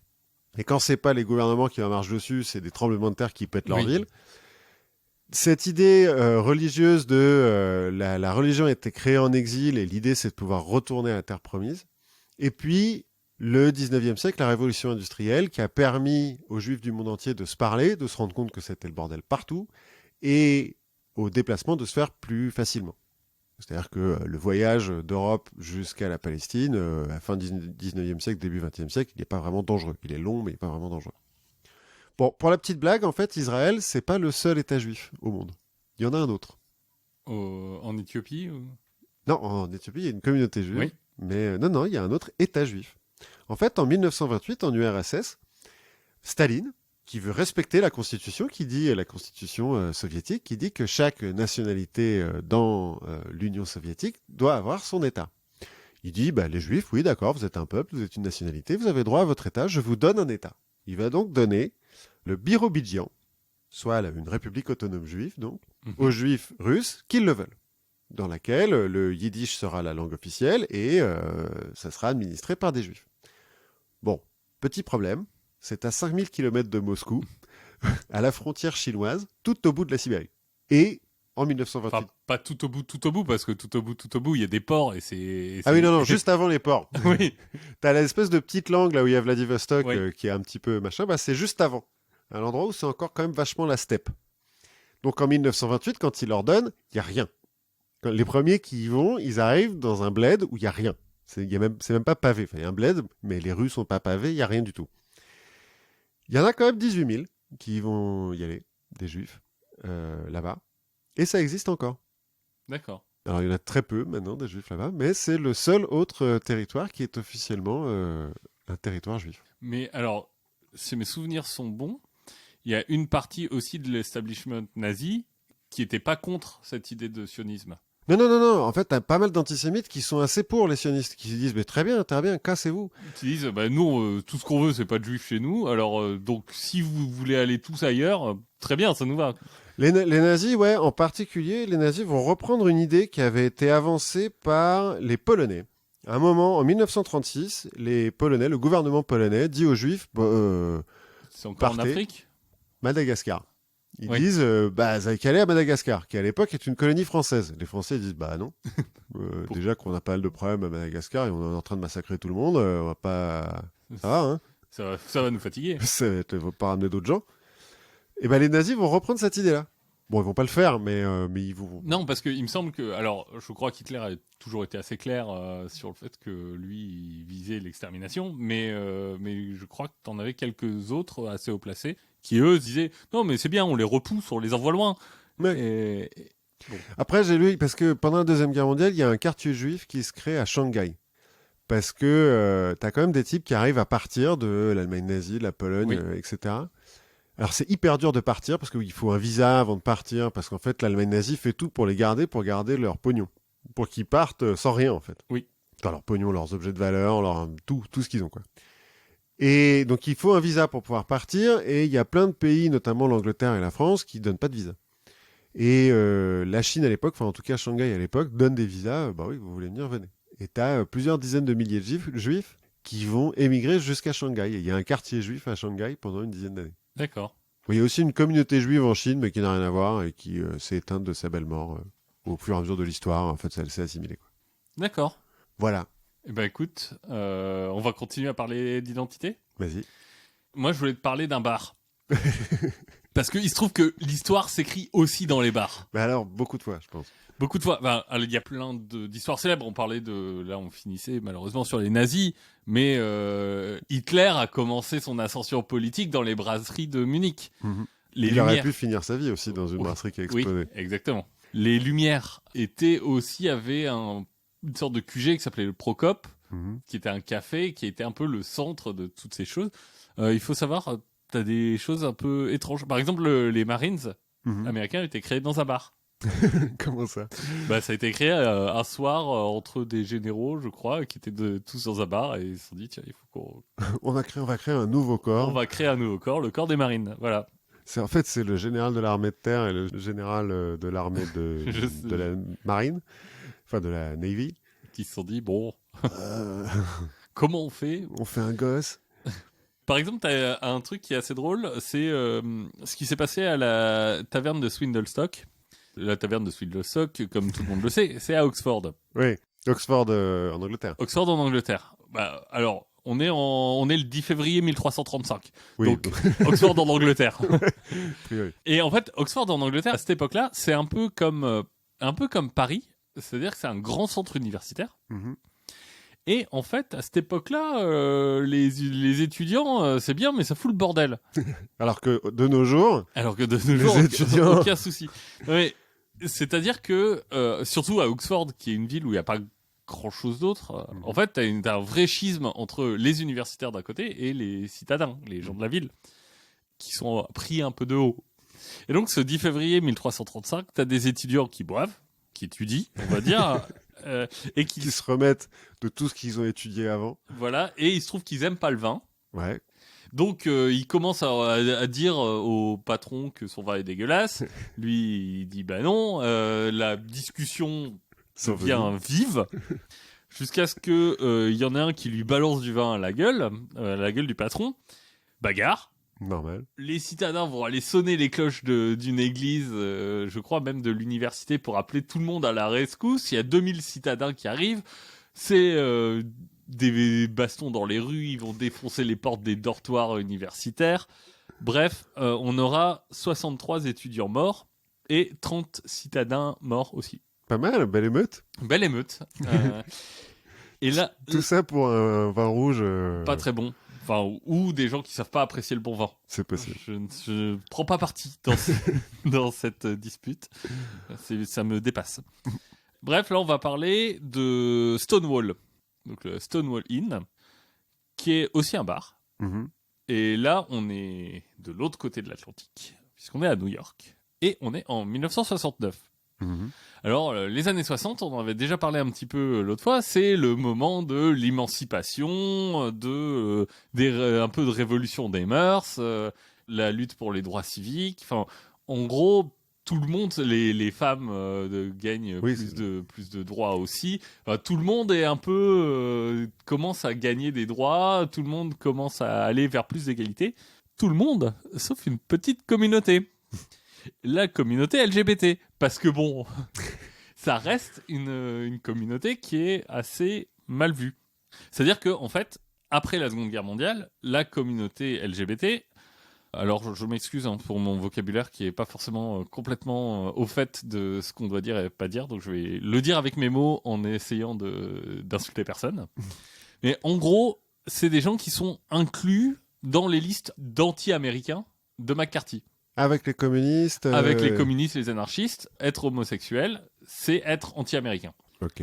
Notamment, en 1950, tu vas avoir un rapport qui est un rapport interne qui va dire que toutes les agences de renseignement américaines sont d'accord sur le fait que, je cite, les pervers sexuels dans le gouvernement constituent un risque de sécurité. Ah oui. Bien, bien, bien. Donc, Parce qu'il y a beaucoup de pervers sexuels dans le gouvernement. alors, voilà, par pervers sexuel, à l'époque, Qu'est-ce qu'ils entendent? on entend les homosexuels. Ah oui, d'accord. Les pédophiles, ça va par contre. Ouais, bah, Ouais. chaque chose en son temps. Et Ok. puis, c'est moins grave. Alors pour eux. Il y a quand même en fait, des vraies discriminations qui font que tu peux pas être ouvertement homosexuel et travailler pour le gouvernement. Tu peux pas être ouvertement homosexuel et être dans l'armée. Et ça, Ouais. ça a été vrai aux États-Unis jusqu'à très récemment.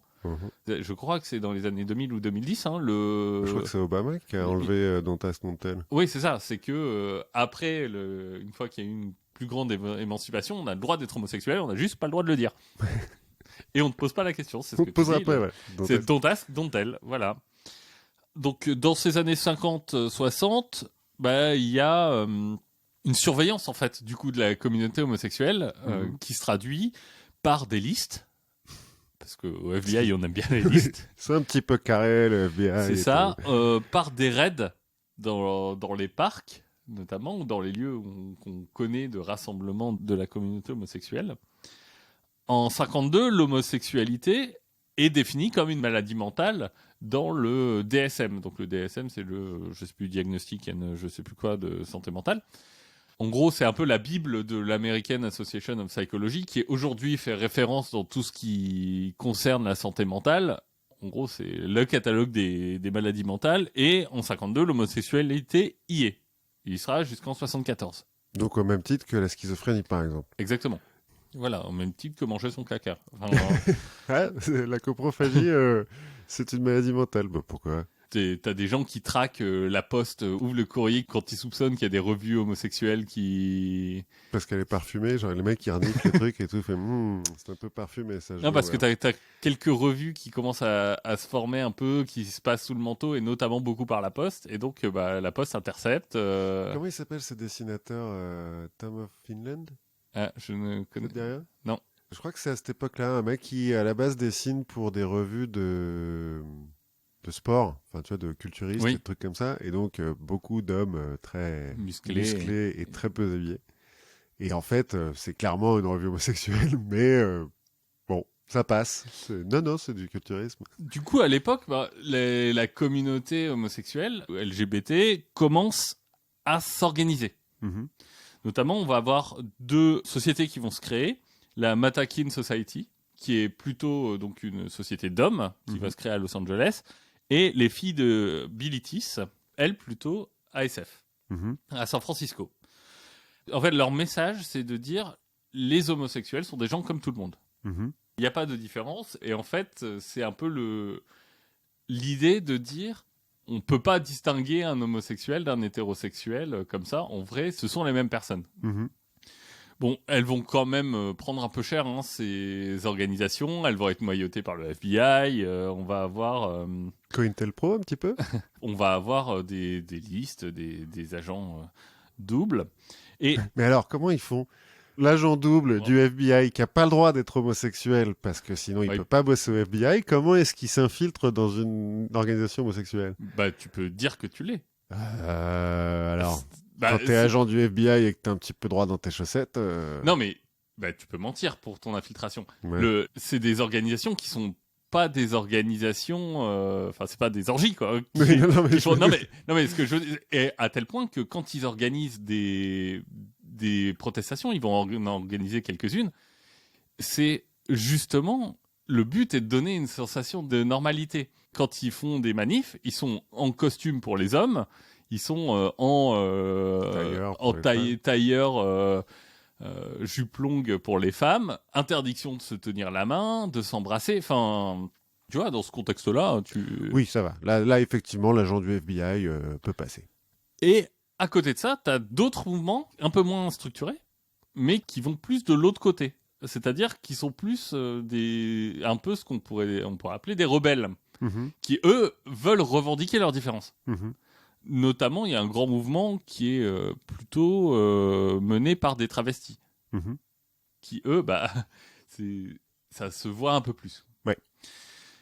Et on va avoir plusieurs affrontements avec la police aux États-Unis à ce moment-là. Donc, Los Angeles en 59, SF en 1966. Donc là, c'est là où on va avoir des premiers signes d'activisme trans aussi. De je me revendique d'un autre genre. Et du coup, les frontières, alors que je ne maîtrise pas complètement entre le travestissement et la transsexualité. Tu peux être travesti sans être trans. Voilà. Et généralement, quand t'es trans, au début en tout cas... surtout à l'époque.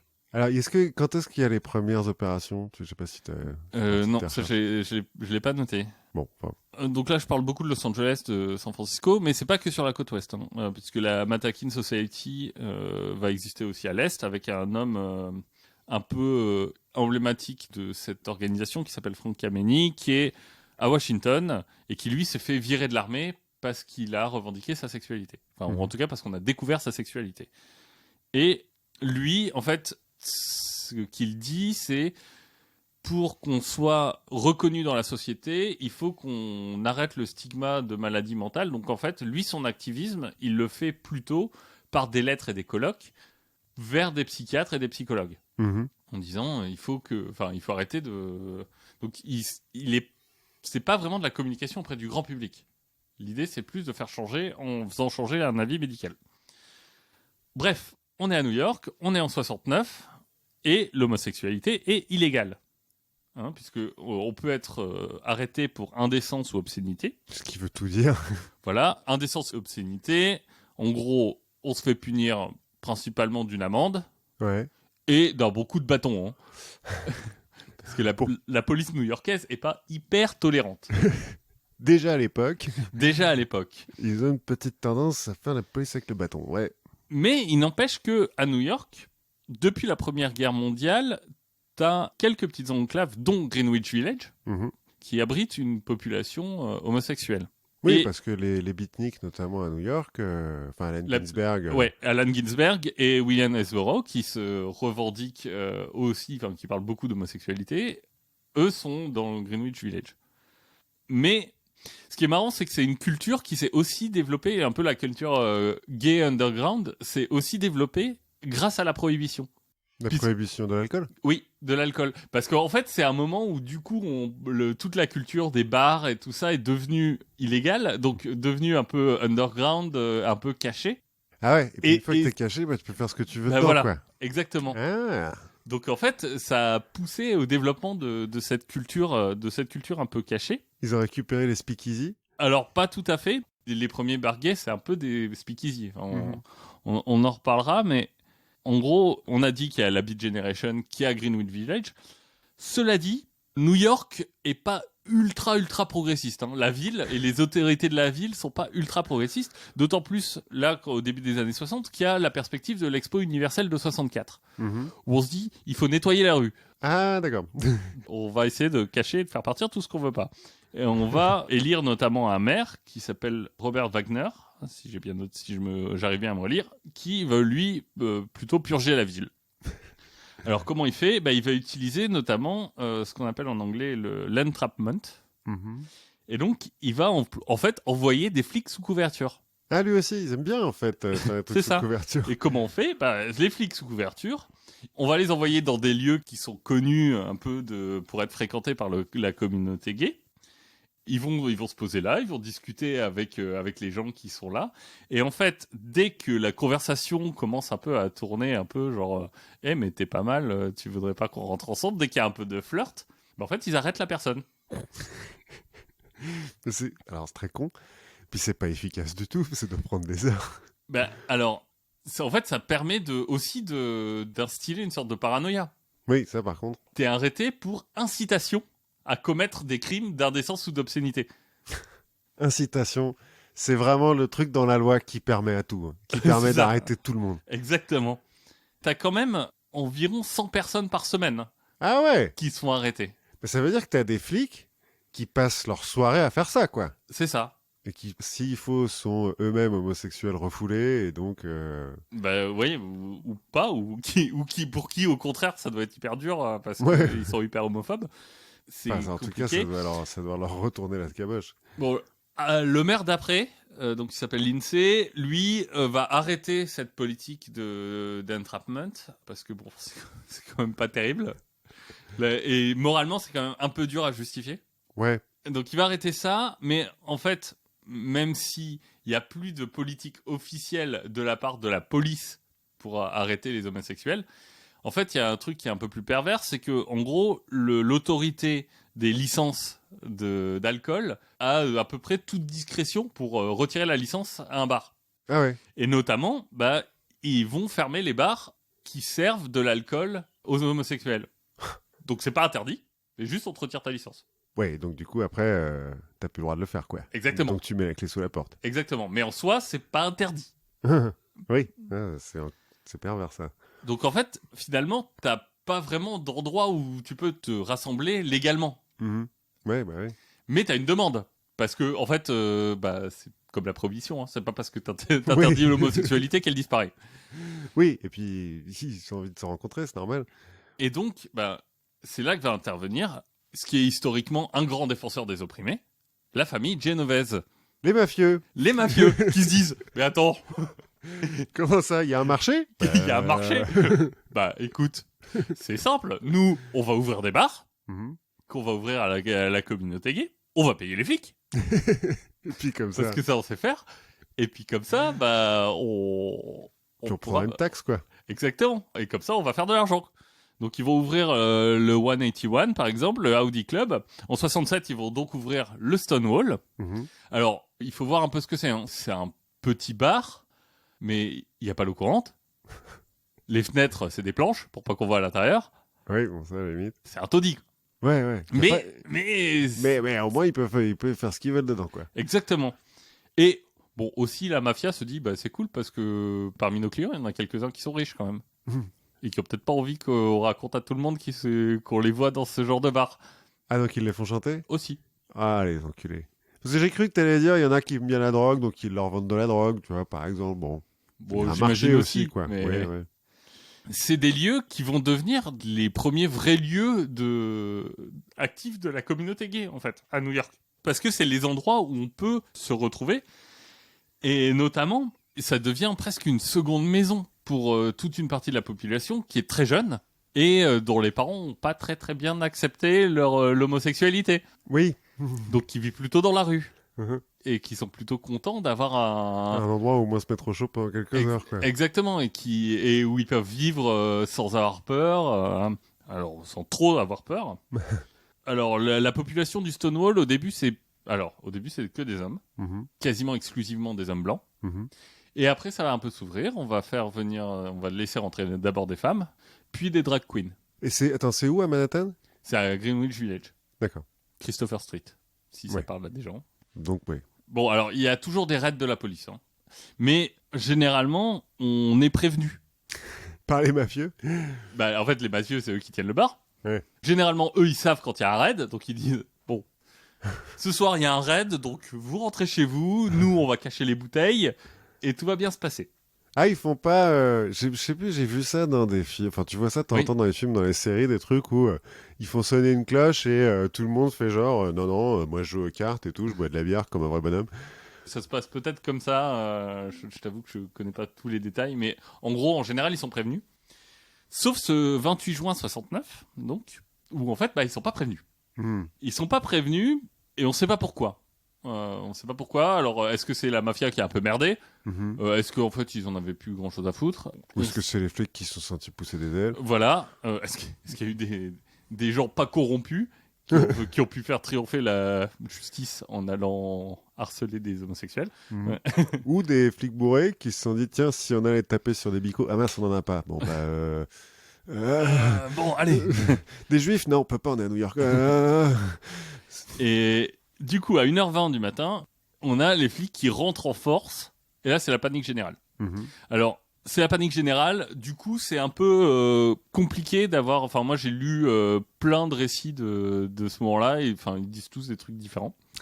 Donc voilà, j'ai pris un peu des par-ci par-là. Et puis il est 1h20 du matin, on peut peut-être imaginer qu'il y a quelques mecs qui sont un peu il est bourrés. 1h20, des gens qui sont pas là de façon très légale et qui veulent peut-être pas forcément qu'on sache qu'ils étaient là. Bref, c'est la panique. Les clients, eux, ils ont peur de se faire arrêter. Mhm. Le staff, eux, ils cachent l'alcool. Parce que les mafieux se barrent tranquillement, gentiment. On n'était pas là. Eux, ils disparaissent. Et la police va faire un peu son protocole standard. C'est que, ils vont saisir l'alcool qu'ils vont transporter. Ils vont faire venir notamment une voiture pour transporter l'alcool. Mhm. Et ils vont mettre tous les clients contre un mur.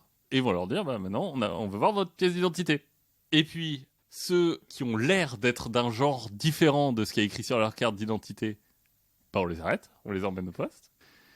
Et ceux qui n'ont pas de carte d'identité, eh ben, on va vérifier. C'est-à-dire qu'on les emmène dans une autre pièce Pour les fouiller pour vérifier qu'ils sont bien du genre Qu'ils ont dont l'air d'être. ils ont l'air. Ah. Mais alors du coup, parce qu'à l'époque, c'est un bar c'est- surtout travesti ou... En fait, Drag il y a une communauté de drag queens. Pas que, D'accord. mais il y en a. Et donc, bah, voilà, on va se dire, toi, t'as l'air d'une dame, mais Ils vont amener Mais- une chaise percée. Mais j'ai l'impression que tu en as deux bien pendantes.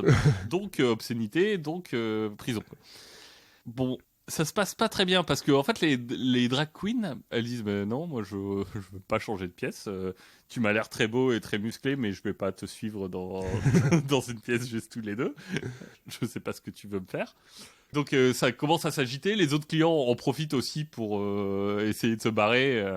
La police dit bon, si c'est comme ça, on emmène tout le monde. Mhm. Là, t'as Marsha Johnson, qui est une femme trans noire, qui va balancer un verre à shot dans le miroir du bar.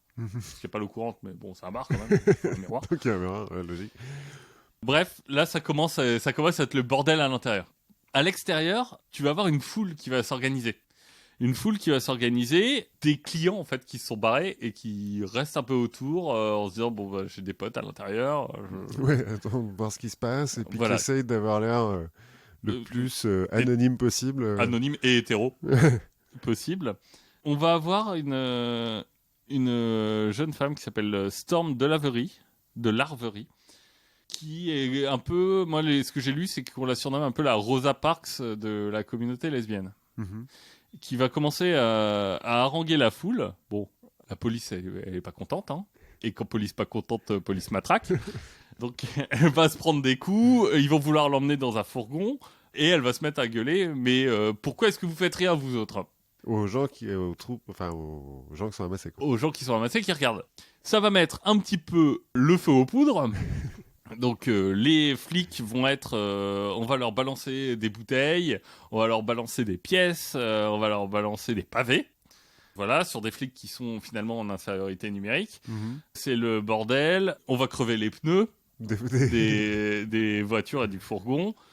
Les gens vont commencer à utiliser des parcs-mètres comme béliers pour pouvoir ouvrir la porte du bar que les flics ont fermé pour pouvoir procéder à leurs arrestations. T'as les détenus, notamment quelques détenus de la mafia qui n'étaient pas très surveillés étrangement, qui s'enfuient. Ils ont peut-être un peu plus l'habitude de se faire arrêter et de...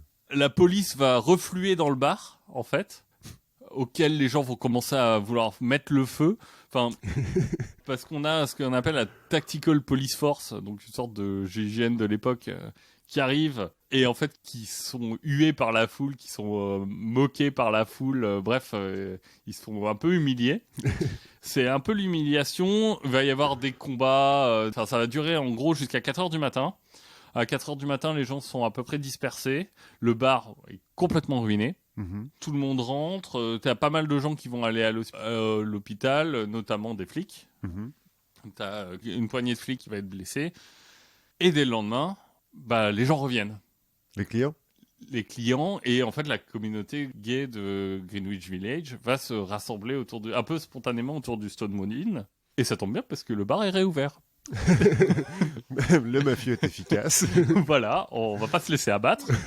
Donc il rouvre. Pour eux, c'est juste un samedi soir normal. Et en fait, t'as une sorte de rassemblement un peu spontané, comme on peut avoir aujourd'hui, place de la République, quand il se passe un truc. Ouais, genre nuit debout ou... Voilà, ou quand il y a eu des attentats, où les gens spontanément se disent bon, on se rassemble. Et en fait, là, tu commences à avoir une certaine exaspération de la communauté, parce que ils essayent de se faire le plus invisible possible. On leur tape dessus, ils vivent dans la peur, et ils ont envie que ça change. Mhm. Ils n'ont pas encore vraiment de revendications précises, mais ils en peuvent plus. Ouais. Ce qu'on peut comprendre. Hein. Oui. Et en fait, du coup, bah, cette foule, c'est un peu une façon de marquer son territoire et de plus se laisser faire. Le bar, lui, il a été tagué aussi pendant la journée, avec des tags comme Legalize Gay Bars, donc légaliser les bars gays, Support Gay Power, Drag Power aussi. Uh-huh. Sur le modèle de Black Power, je suppose. Oui, et We Are Open. Il y a un grand We Are Open. Je vois bien un mafieux en costard et tout qui fait attendez les gars, mais là personne va comprendre qu'on peut rentrer pour boire. Attendez. Parce qu'à un moment, il faut que les gens boivent, ils sont nombreux. La rue est bondée, ça déborde, la foule déborde dans les alentours. Et donc, les voitures et les bus qui passent par là sont arrêtés. On dit aux gens, vas-y, dis que t'es homosexuel, klaxonne si tu nous soutiens. Il y a certaines personnes qui sont pas complètement à l'aise, enfin surtout vu la société de l'époque. Donc ça commence à s'échauffer un peu. Il y a une centaine de policiers qui arrivent. Ouais. Ils sont quand même plus détendus que maintenant, hein, les flics, parce que... Et on va avoir à nouveau des affrontements Ouais. qui vont durer toute la nuit. Par exemple, à un moment, on va voir la même Marsha Johnson qui a balancé son verre, qui va balancer un sac à main qui apparemment était très lourd. Donc, sur une bagnole de flic qui va exploser le pare-brise. elle a mis un pavé dans son sac à main. Peut-être. À 2h, on a la Tactical Police Force qui arrive. Et là, c'est vraiment les émeutes, la foule qui court. Enfin, c'est des courses-poursuites, c'est les poubelles incendiées, c'est voilà le quartier qui est un peu complètement retourné. Là aussi, jusqu'au petit matin. Les jours suivants, en fait, le climat va un peu se calmer. En fait, le climat va se calmer parce que le climat va pas s'améliorer. C'est-à-dire qu'il pleut. Et c'est un très bon moyen d'arrêter les émeutes. Exactement. La pluie. La pluie, quand il pleut, ça marche moins bien, mais les gens vont en profiter en fait pour s'organiser. On va avoir des flyers qui vont être distribués, qui vont être édités, distribués, des flyers contre la police, mais aussi contre la mafia. Ils ont ouvert le bar. Bah oui, mais à un moment ils se disent, en fait, ce serait bien qu'on ait juste des bars Normaux, ouais, normaux, qu'on paye pas une taxe en plus. Et qu'on soit pas juste obligé d'être sous la coupe des mafieux, c'est pas terrible. Et on a aussi, en fait, une sorte de réaction d'une autre partie de la communauté gay de New York, qui est une réaction un peu de peur. En fait, c'est tous ces gens côté Matakin Society qui travaillent hyper dur pour faire en sorte qu'on voit les homosexuels comme des gens, entre guillemets, normaux. Et là, t'es avec des drag queens qui tapent sur les flics, quoi. Et qui mettent leur pavé dans les sacs à main. Voilà, et qui sont en train de se dire, non mais en fait, tout ce qu'on a essayé de faire, ça va être mis en cause, quoi. On essayait de normaliser l'image, là, pas du tout, quoi. Donc, le mercredi, on va voir des nouvelles émeutes. Oui, on a une partie de la communauté de Greenwich Village aussi qui est un peu content finalement de la fin du Stonewall Inn. Parce que, en fait, les bars tenus par la mafia dans ton quartier, c'est. Enfin, je veux dire. Tu veux dire que pour le prix de l'immobilier, c'est pas terrible? Exactement. Non, mais pour la quiétude du quartier, tout ça, tu te dis, bon, c'est mieux de pas avoir des bars de la mafia. Ouais. Donc, t'as une partie qui est presque content, en fait, que ce soit arrivé. Qui se dit, bon, ils faisaient du bruit, quand même. Mais une partie qui fait partie de la communauté gay? Oui. Qui est un peu, en fait, de l'establishment, qui sont un peu plus vieux, qui... Ouais, c'est ça ce que j'allais dire. C'est les gays vieux qui vont plus dans les bars parce qu'ils sont vieux. Qui, justement, essayent de vivre une vie un peu cachée, tranquille, pour vivre heureux, vivons cachés, quoi. Ouais. Et qui apprécient pas que... Oui, qu'on gueule à 3h du mat. Voilà, et que toute l'attention de la presse soit attirée là-dessus, alors avec des titres... Oui, qui doivent être... Voilà, où on parle d'un nid d'homosexuels qui a été raidé et les reines-mères ont contre-attaqué, quoi, les Queen Bees. Ah, ils les appellent Queen Bees? Oui. On peut comprendre aussi que eux se disent merde, on était à peu près tranquille. Ouais, on commençait à faire des progrès et puis là, ça va nous retomber dessus, quoi. C'est ça. Donc le mercredi, des nouvelles émeutes. Et c'est à ce moment-là où on va avoir des premières organisations qui sont vraiment militantes pour un droit à la différence. Donc là, on est fin juin, début juillet 69. On va avoir des vraies organisations qui disent non, nous, on veut avoir le droit de se revendiquer gay. Notamment, on va avoir le Front de Libération Gay qui va se former. Je rigole parce que Front de Libération, je trouve ça... Il y a des Fronts de Libération d'un peu tout. Tu vois. Non, mais en fait, il se base en partie sur le modèle du FLN. Ah ouais? Oui. Ok. C'est organisationnellement, et puis dans l'image, enfin voilà, ils disent non, on veut pas être colonisé chez nous, en l'occurrence. Donc, je sais pas ce qu'en pense le FLN. Je suis pas sûr. Est-ce qu'ils étaient au courant? Je ne suis pas sûr. Ça va pas arrêter les raids. Sérieux? On va en avoir encore, par exemple, en mars 70, on va avoir un raid sur un bar qui s'appelle le Snake Pit, Mhm. donc, le nid de serpent, où on va avoir 167 personnes arrêtées et un étudiant argentin, en gros, qui va sauter par la fenêtre pour pas se faire déporter et renvoyer en Argentine, parce qu'à l'époque, c'est pas cool, et qui va se tuer. Ouais, quand même. Donc, on va Mais avoir... il n'y a pas un petit peu un backlash pour la police? Il n'y a pas l'opinion publique qui leur dit oh, dis donc, on tape pas les gens comme ça dans la rue pour rien? Bah, alors, oui et non, parce que, en fait, c'est pas les gens qui tapent. Ouais. C'est des homos, quoi. C'est, Ouais, enfin... ouais. Effectivement. Et- Non, mais parce que je pense que je fais un transfert où New York, c'est hyper de Ben, en gauche fait, et tout libéral, mais En peut-être pas à fait, l'époque. New York des années 70, pas Ouais. complètement. Et puis t'es encore dans un New York qui est dangereux, qui est compliqué à gérer. C'est pas la ville, enfin c'est pas une ville lumière, New York à ce moment-là. Enfin, ça a son statut international, mais c'est une ville où Ouais, c'est le moment où Times Square, c'est l'endroit des putes, quoi. exactement. Donc le Stonewall, lui, il va pas survivre longtemps. En gros, la mafia dit bon, Bon, ça commence à coûter trop cher. voilà. Mais le village, en fait, va boycotter tous les business qui vont s'installer là. À la place du Stonewall? Ouais, en disant c'est un endroit qui est important pour nous. Mhm. En fait, on veut le garder, on va pas mettre un H&M quoi. Ouais. Donc et aujourd'hui, c'est à nouveau un bar. Vu les drapeaux arc-en-ciel qu'il y a sur l'aventure, je pense qu'il a gardé une certaine ouverture à la communauté homosexuelle, à la communauté LGBT. Un an après ces émeutes, Mhm. il va y avoir une commémoration de ces émeutes et qu'on va appeler la marche des fiertés. Mhm. En fait, la première Pride, Ouais. qui est Pride ou marche des fiertés LGBT, c'est à l'anniversaire des émeutes de Stonewall. Donc c'est en 1970. Et c'est le mois, je me souviens plus. C'est le 28 juin. Ça tombe bien que ça soit en été. Non, mais c'est pour ça, parce Oui. que moi, j'ai la Gay Pride à Paris, j'arrive pas à me souvenir si c'est une date fixe. Je crois que c'est quelque chose comme le dernier dimanche de juin ou le premier dimanche de juillet. Ouais, bon, cette année, il y en a pas eu. Non, parce que presque confinement. Historiquement, C'est le 28 juin. c'est la commémoration des émeutes de Stonewall. Non, mais c'est marrant que ça soit pas resté le 28 juin, tu vois. Oui. Bah, peut-être parce que c'est mieux de pas faire ça un lundi soir. Certes. Et aux États-Unis, aujourd'hui, c'est un mois entier. Ouais. C'est Pride Month. Mhm. Ce premier anniversaire, ces marches, elles vont aussi avoir lieu à Los Angeles et à Chicago. Mhm. Et elles vont se répandre au reste des États-Unis et un petit peu en Europe dès le deuxième anniversaire. Et pas à San Francisco. Le Le premier anniversaire. Le premier, non. Le deuxième, oui. Ouais. Mais pas le premier. Ouais, c'est marrant. Deuxième anniversaire, par exemple, c'est la première Pride à Paris. Ah ouais. Paris, c'est une première, avec Londres et Stockholm, c'est les 3 premières villes européennes où il va y avoir. Et donc, on va avoir en même temps une grande diffusion des organisations militantes Mhm. pour le droit à la différence. Mais je suppose que du coup, en 1970, la 71, les premières et deuxième Pride, c'est pas les chars avec la musique. Non, c'est C'est un une rassemblement. manif, quoi. Oui, c'est ça, c'est une manif. C'est vraiment un rassemblement revendicatif. Donc, on va avoir un tissu associatif qui va commencer à se former. Et qui va inclure aussi, qui va se rapprocher des milieux des droits civiques, antiracistes, féministes. Mais c'est une communauté qui n'est pas forcément encore très ouverte. Parce que par exemple, la question des trans et des travestis fait hyper débat. Mhm. Notamment par des féministes qui disent que c'est une parodie de la femme. Ça va mettre un peu de temps à se structurer.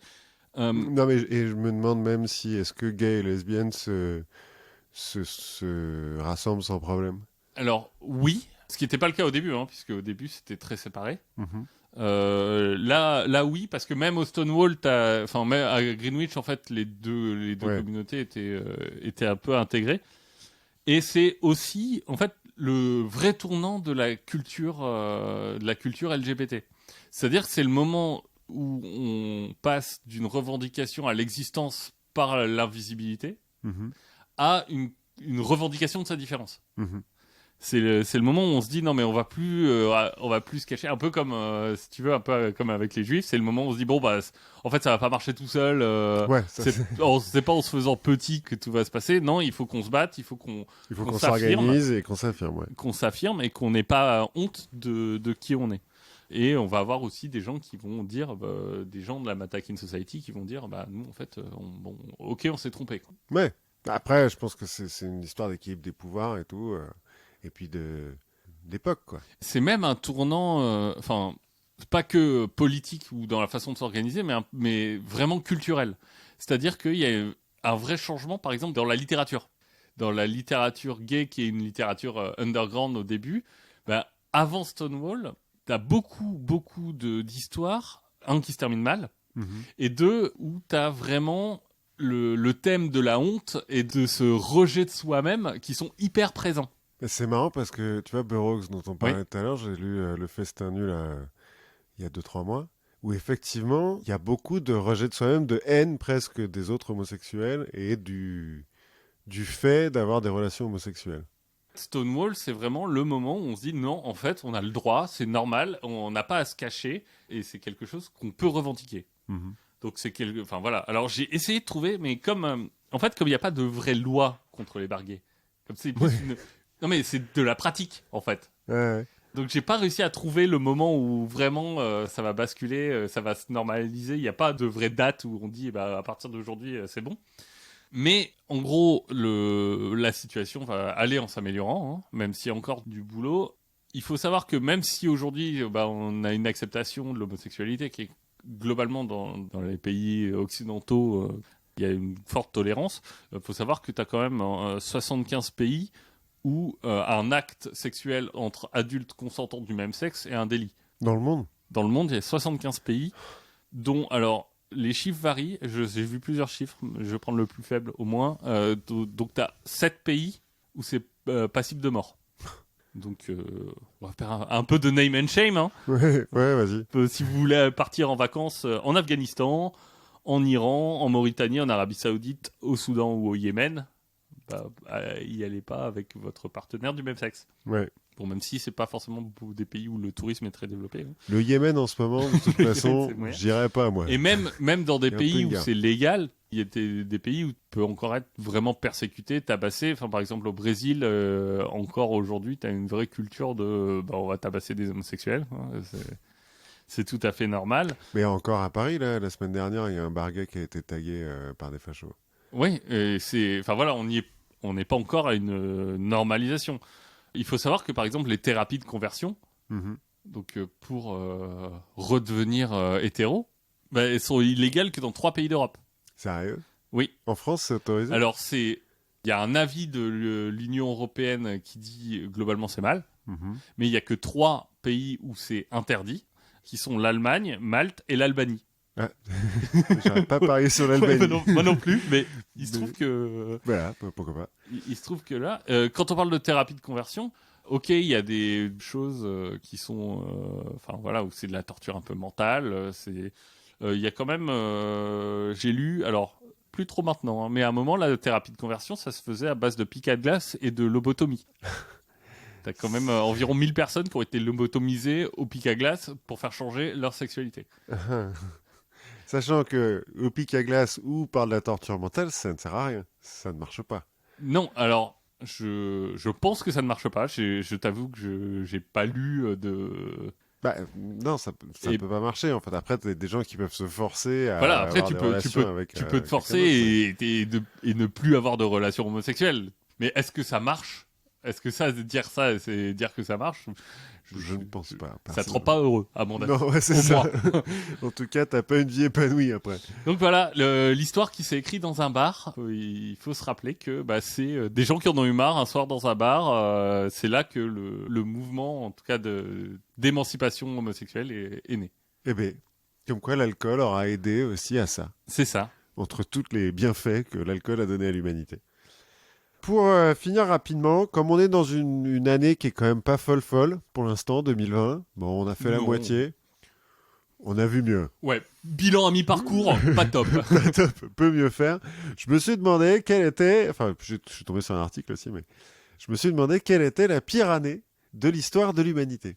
Alors, je vais te poser la question, qu'est-ce que t'en penses? Selon toi, quelle est la pire année de l'histoire de l'humanité? Alors, moi, j'aurais tendance à voter pour un truc genre 1917. Alors, on a effectivement 1918, qui est pas mal. Bah, j'allais dire 1918, il y a la fin de la guerre, mais bon, c'est en novembre. Oui, c'est ça. Mais il y a au moins la fin de la guerre. Il y a au moins la fin de la guerre, mais enfin, avant 1918, t'as la deuxième vague de grippe espagnole, voilà, hein, 20 millions de morts. Donc 17, c'est la première, mais je crois qu'elle est plus petite. Oui. La première. Et puis, même la guerre, hein, ça finit en novembre. L'offensive de printemps en France, c'est 1 million de morts. Hein. Oui. Bien, bien, bien. C'est le début de la guerre civile en Russie. Enfin, 1918, on était pas mal. C'est dans mon top 4. On était pas mal. Je pense que tu dois avoir de la même façon un truc genre 41 ou 42. Alors, 43. À 43 ? Ouais, parce que c'est le pic de la Shoah. C'est le Ouais, moment voilà. où Moi, il y a le c'est plus vrai de morts que à la Shoah. c'est vrai que c'est le moment où ça s'industrialise, mais moi je pensais aussi au front de l'Est et tout ça. Enfin, en fait, pour moi, le 43, on a déjà commencé un peu à. C'est ce qui rattrape un petit peu 43, c'est que c'est le pivot où les Alliés reprennent un peu la force. Mais Stalingrad, la bataille de Stalingrad, elle finit en 43.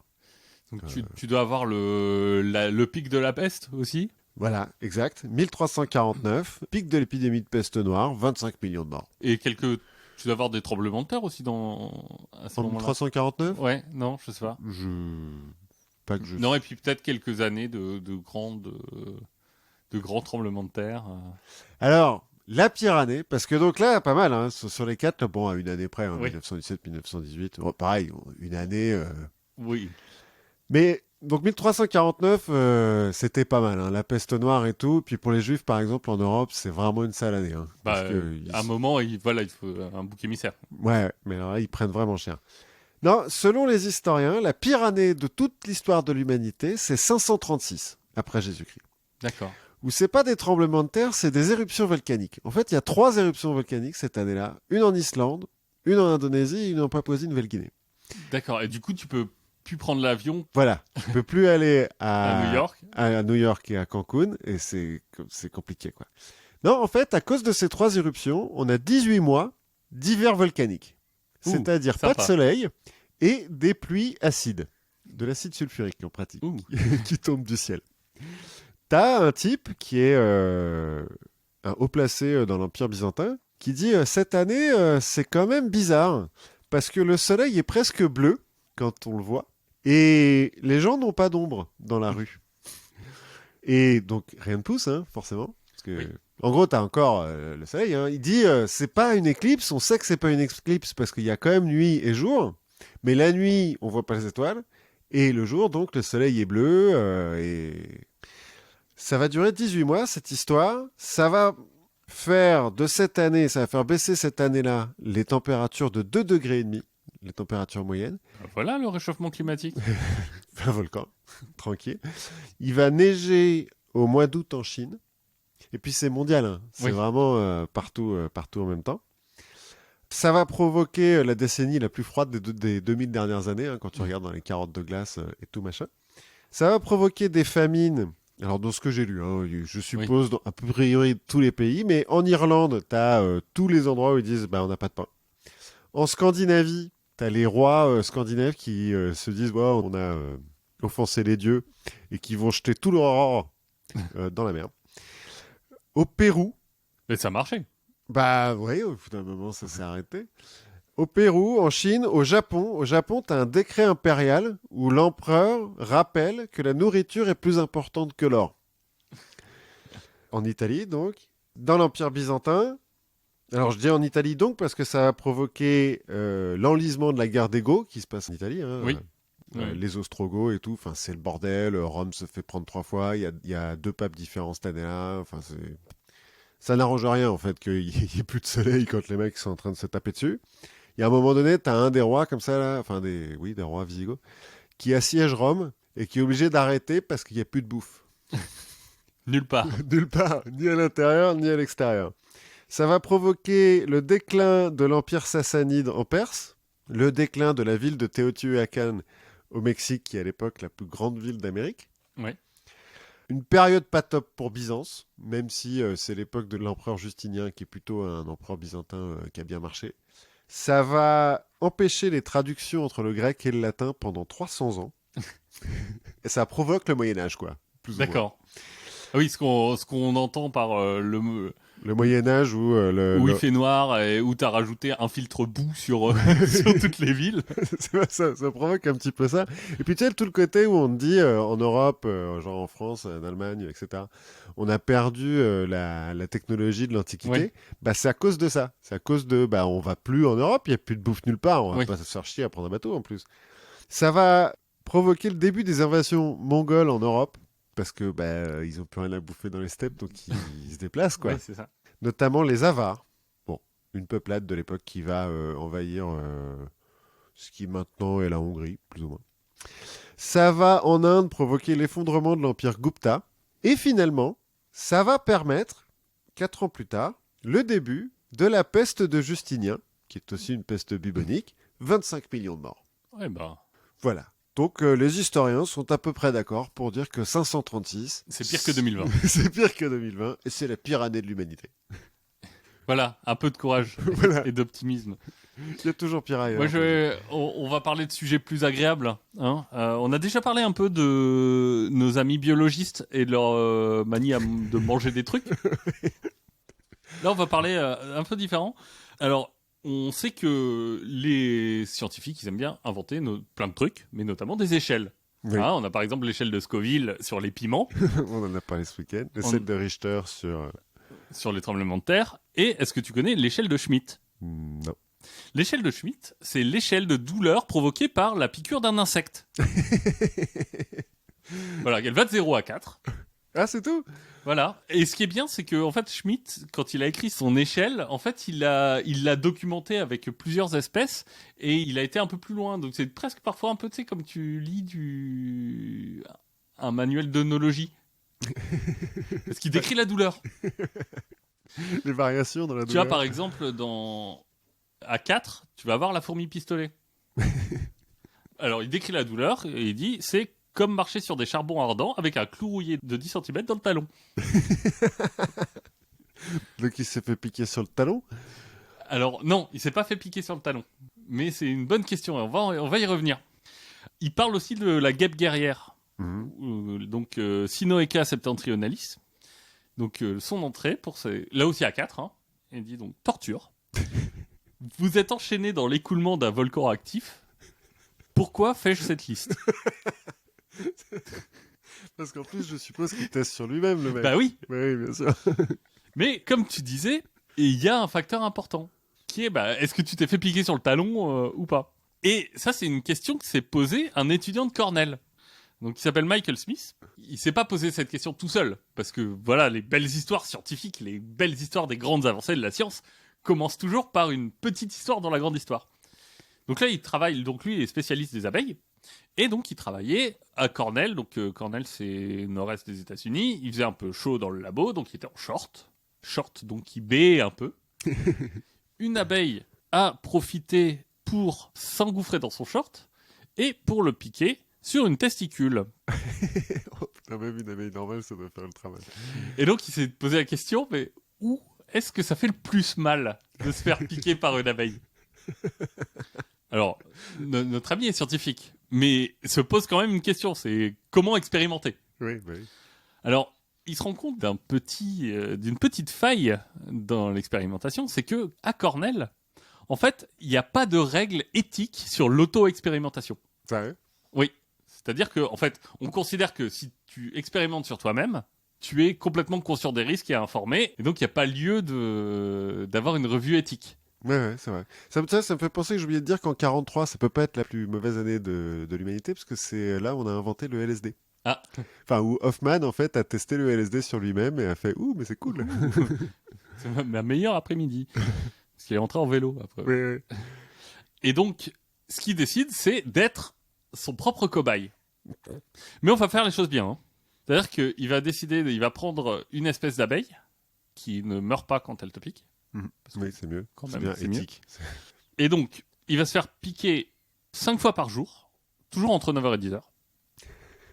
Il va se faire piquer 3 fois par endroit, et il va laisser le dard, parce que même si elles ne meurent pas, elles perdent leur dard, pendant 1 minute en place. Un peu masochiste quand même. Il va tester 25 positions différentes. Très masochiste quand même. Voilà, alors au départ il en avait 26. Et après discussion avec le chercheur qui l'encadrait, ils se sont dit non, pas les yeux. T'es sûr. Et il va... Mais ça veut dire qu'il teste quand même sur cette testicule à nouveau. Oui.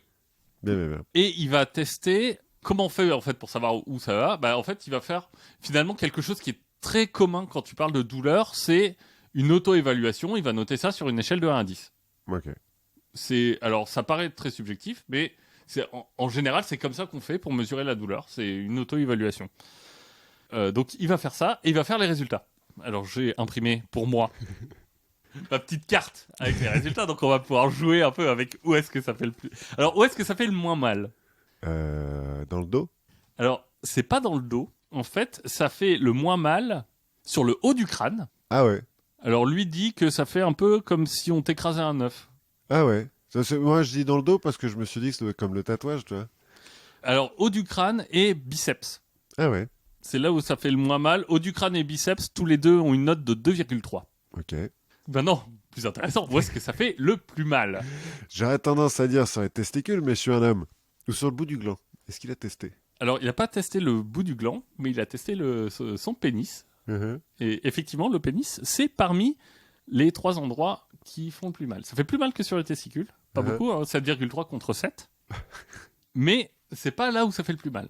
La langue? Alors, il n'a pas testé la langue. Le nez ou les oreilles? Mais pas loin. Effectivement, alors, les lèvres. Oh oui. Oh. La lèvre, 8,7. Oh. La narine, 9. Oh. L'intérieur de la narine ou... Non, l'extérieur de la narine. Et il dit, c'est vrai que la 3e fois où je me suis dit, là, il faut que je me fasse piquer la narine, j'étais pas hyper content. J'ai pleuré. Je me suis dit, pourquoi est-ce que je suis en train de faire ça? Ouais, tu vois, la même que l'autre. La même réflexion que l'autre, là. Oui. Mais pourquoi je suis en train de faire ça? Alors, il y a quand même quelques petits trucs qui sont assez intéressants dans son expérience. C'est qu'on se rend compte que, par exemple, on pourrait se dire, bah, finalement, ça dépend de l'épaisseur de la peau. Mhm. Mais en fait, non. Parce que, par exemple, la paume de la main, on est à 7. La paume de la main, c'est un des endroits où la peau est la plus épaisse. Ouais, mais on a beaucoup de récepteurs. C'est pour ça que je disais le dos aussi. C'est qu'on a beaucoup de récepteurs sensitifs dans la main. Eh ben, c'est un autre point qui est intéressant, c'est que c'est pas forcément une histoire de récepteurs. Parce que si tu regardes le bout de l'index, Mhm. qui est quand même un endroit qui est hyper énervé, qui est à peu près autant énervé en fait que la lèvre, ben, la lèvre, il note ça à 8,7, l'index à 6,7. Ah ouais. Donc tu as quand même quelques questions. Alors, le problème, c'est que il y a un problème de répétabilité. De se dire, en fait, bon, c'est lui, c'est à ce moment-là, est-ce que c'est répétable? Et est-ce qu'on s'habitue aussi au poison de la veille? Bah, c'est pour ça qu'il le fait plusieurs fois. Oui, mais tu vois, genre, Oui. s'il fait ça pendant un mois, peut-être qu'au bout Ça, d'un moment... je sais pas s'il y a un effet d'accoutumance. Sur la répétabilité, ce qu'il disait, c'est, je le cite à chaque fois, je ne voyais pas l'intérêt de soumettre d'autres gens à ça. Oui, il aurait pu demander des volontaires. Bah, du coup, la narine, protégez-vous la narine et la lèvre supérieure et le pénis, mais bon, ça. A priori, on se balade pas avec le pénis à l'air au milieu des guêpes. Mais est-ce que la gorge, est-ce qu'il a fait le cou? Il a fait le cou, il a fait l'arrière du cou. L'arrière, mais pas le devant du Non, cou? pas le devant du cou. Parce que la seule fois où je me suis fait piquer par une abeille quand j'étais gosse, c'est sur le cou. Il a fait le téton aussi. Ouh, ça doit faire mal ça. Bah, pas 6,7, écoute. Ouais, 6,7, c'est bien, mais pas top. oui, c'est C'est moins que les selles, par exemple. Sérieux? Oui. Ah, ça va pas être cool, j'espère. Ouais. Donc voilà, Schmitt et Hall, l'étude est disponible sur Internet si ça vous intéresse. Et donc, du coup, maintenant, ça fait plus qu'une échelle, ça fait Là, il y a une cartographie de... ouais, une cartographie. Exactement. Hein, la science avance tous les jours. La science avance tous les jours, on en apprend tous les jours. Et on a appris plein de trucs. Et on a appris plein de trucs. Et du coup, bah, on va continuer à en apprendre. On va continuer à découvrir des choses, à lire vos commentaires, à écouter ce que vous avez à nous dire. Et puis, on se retrouve très bientôt. Et oui, à la prochaine fois.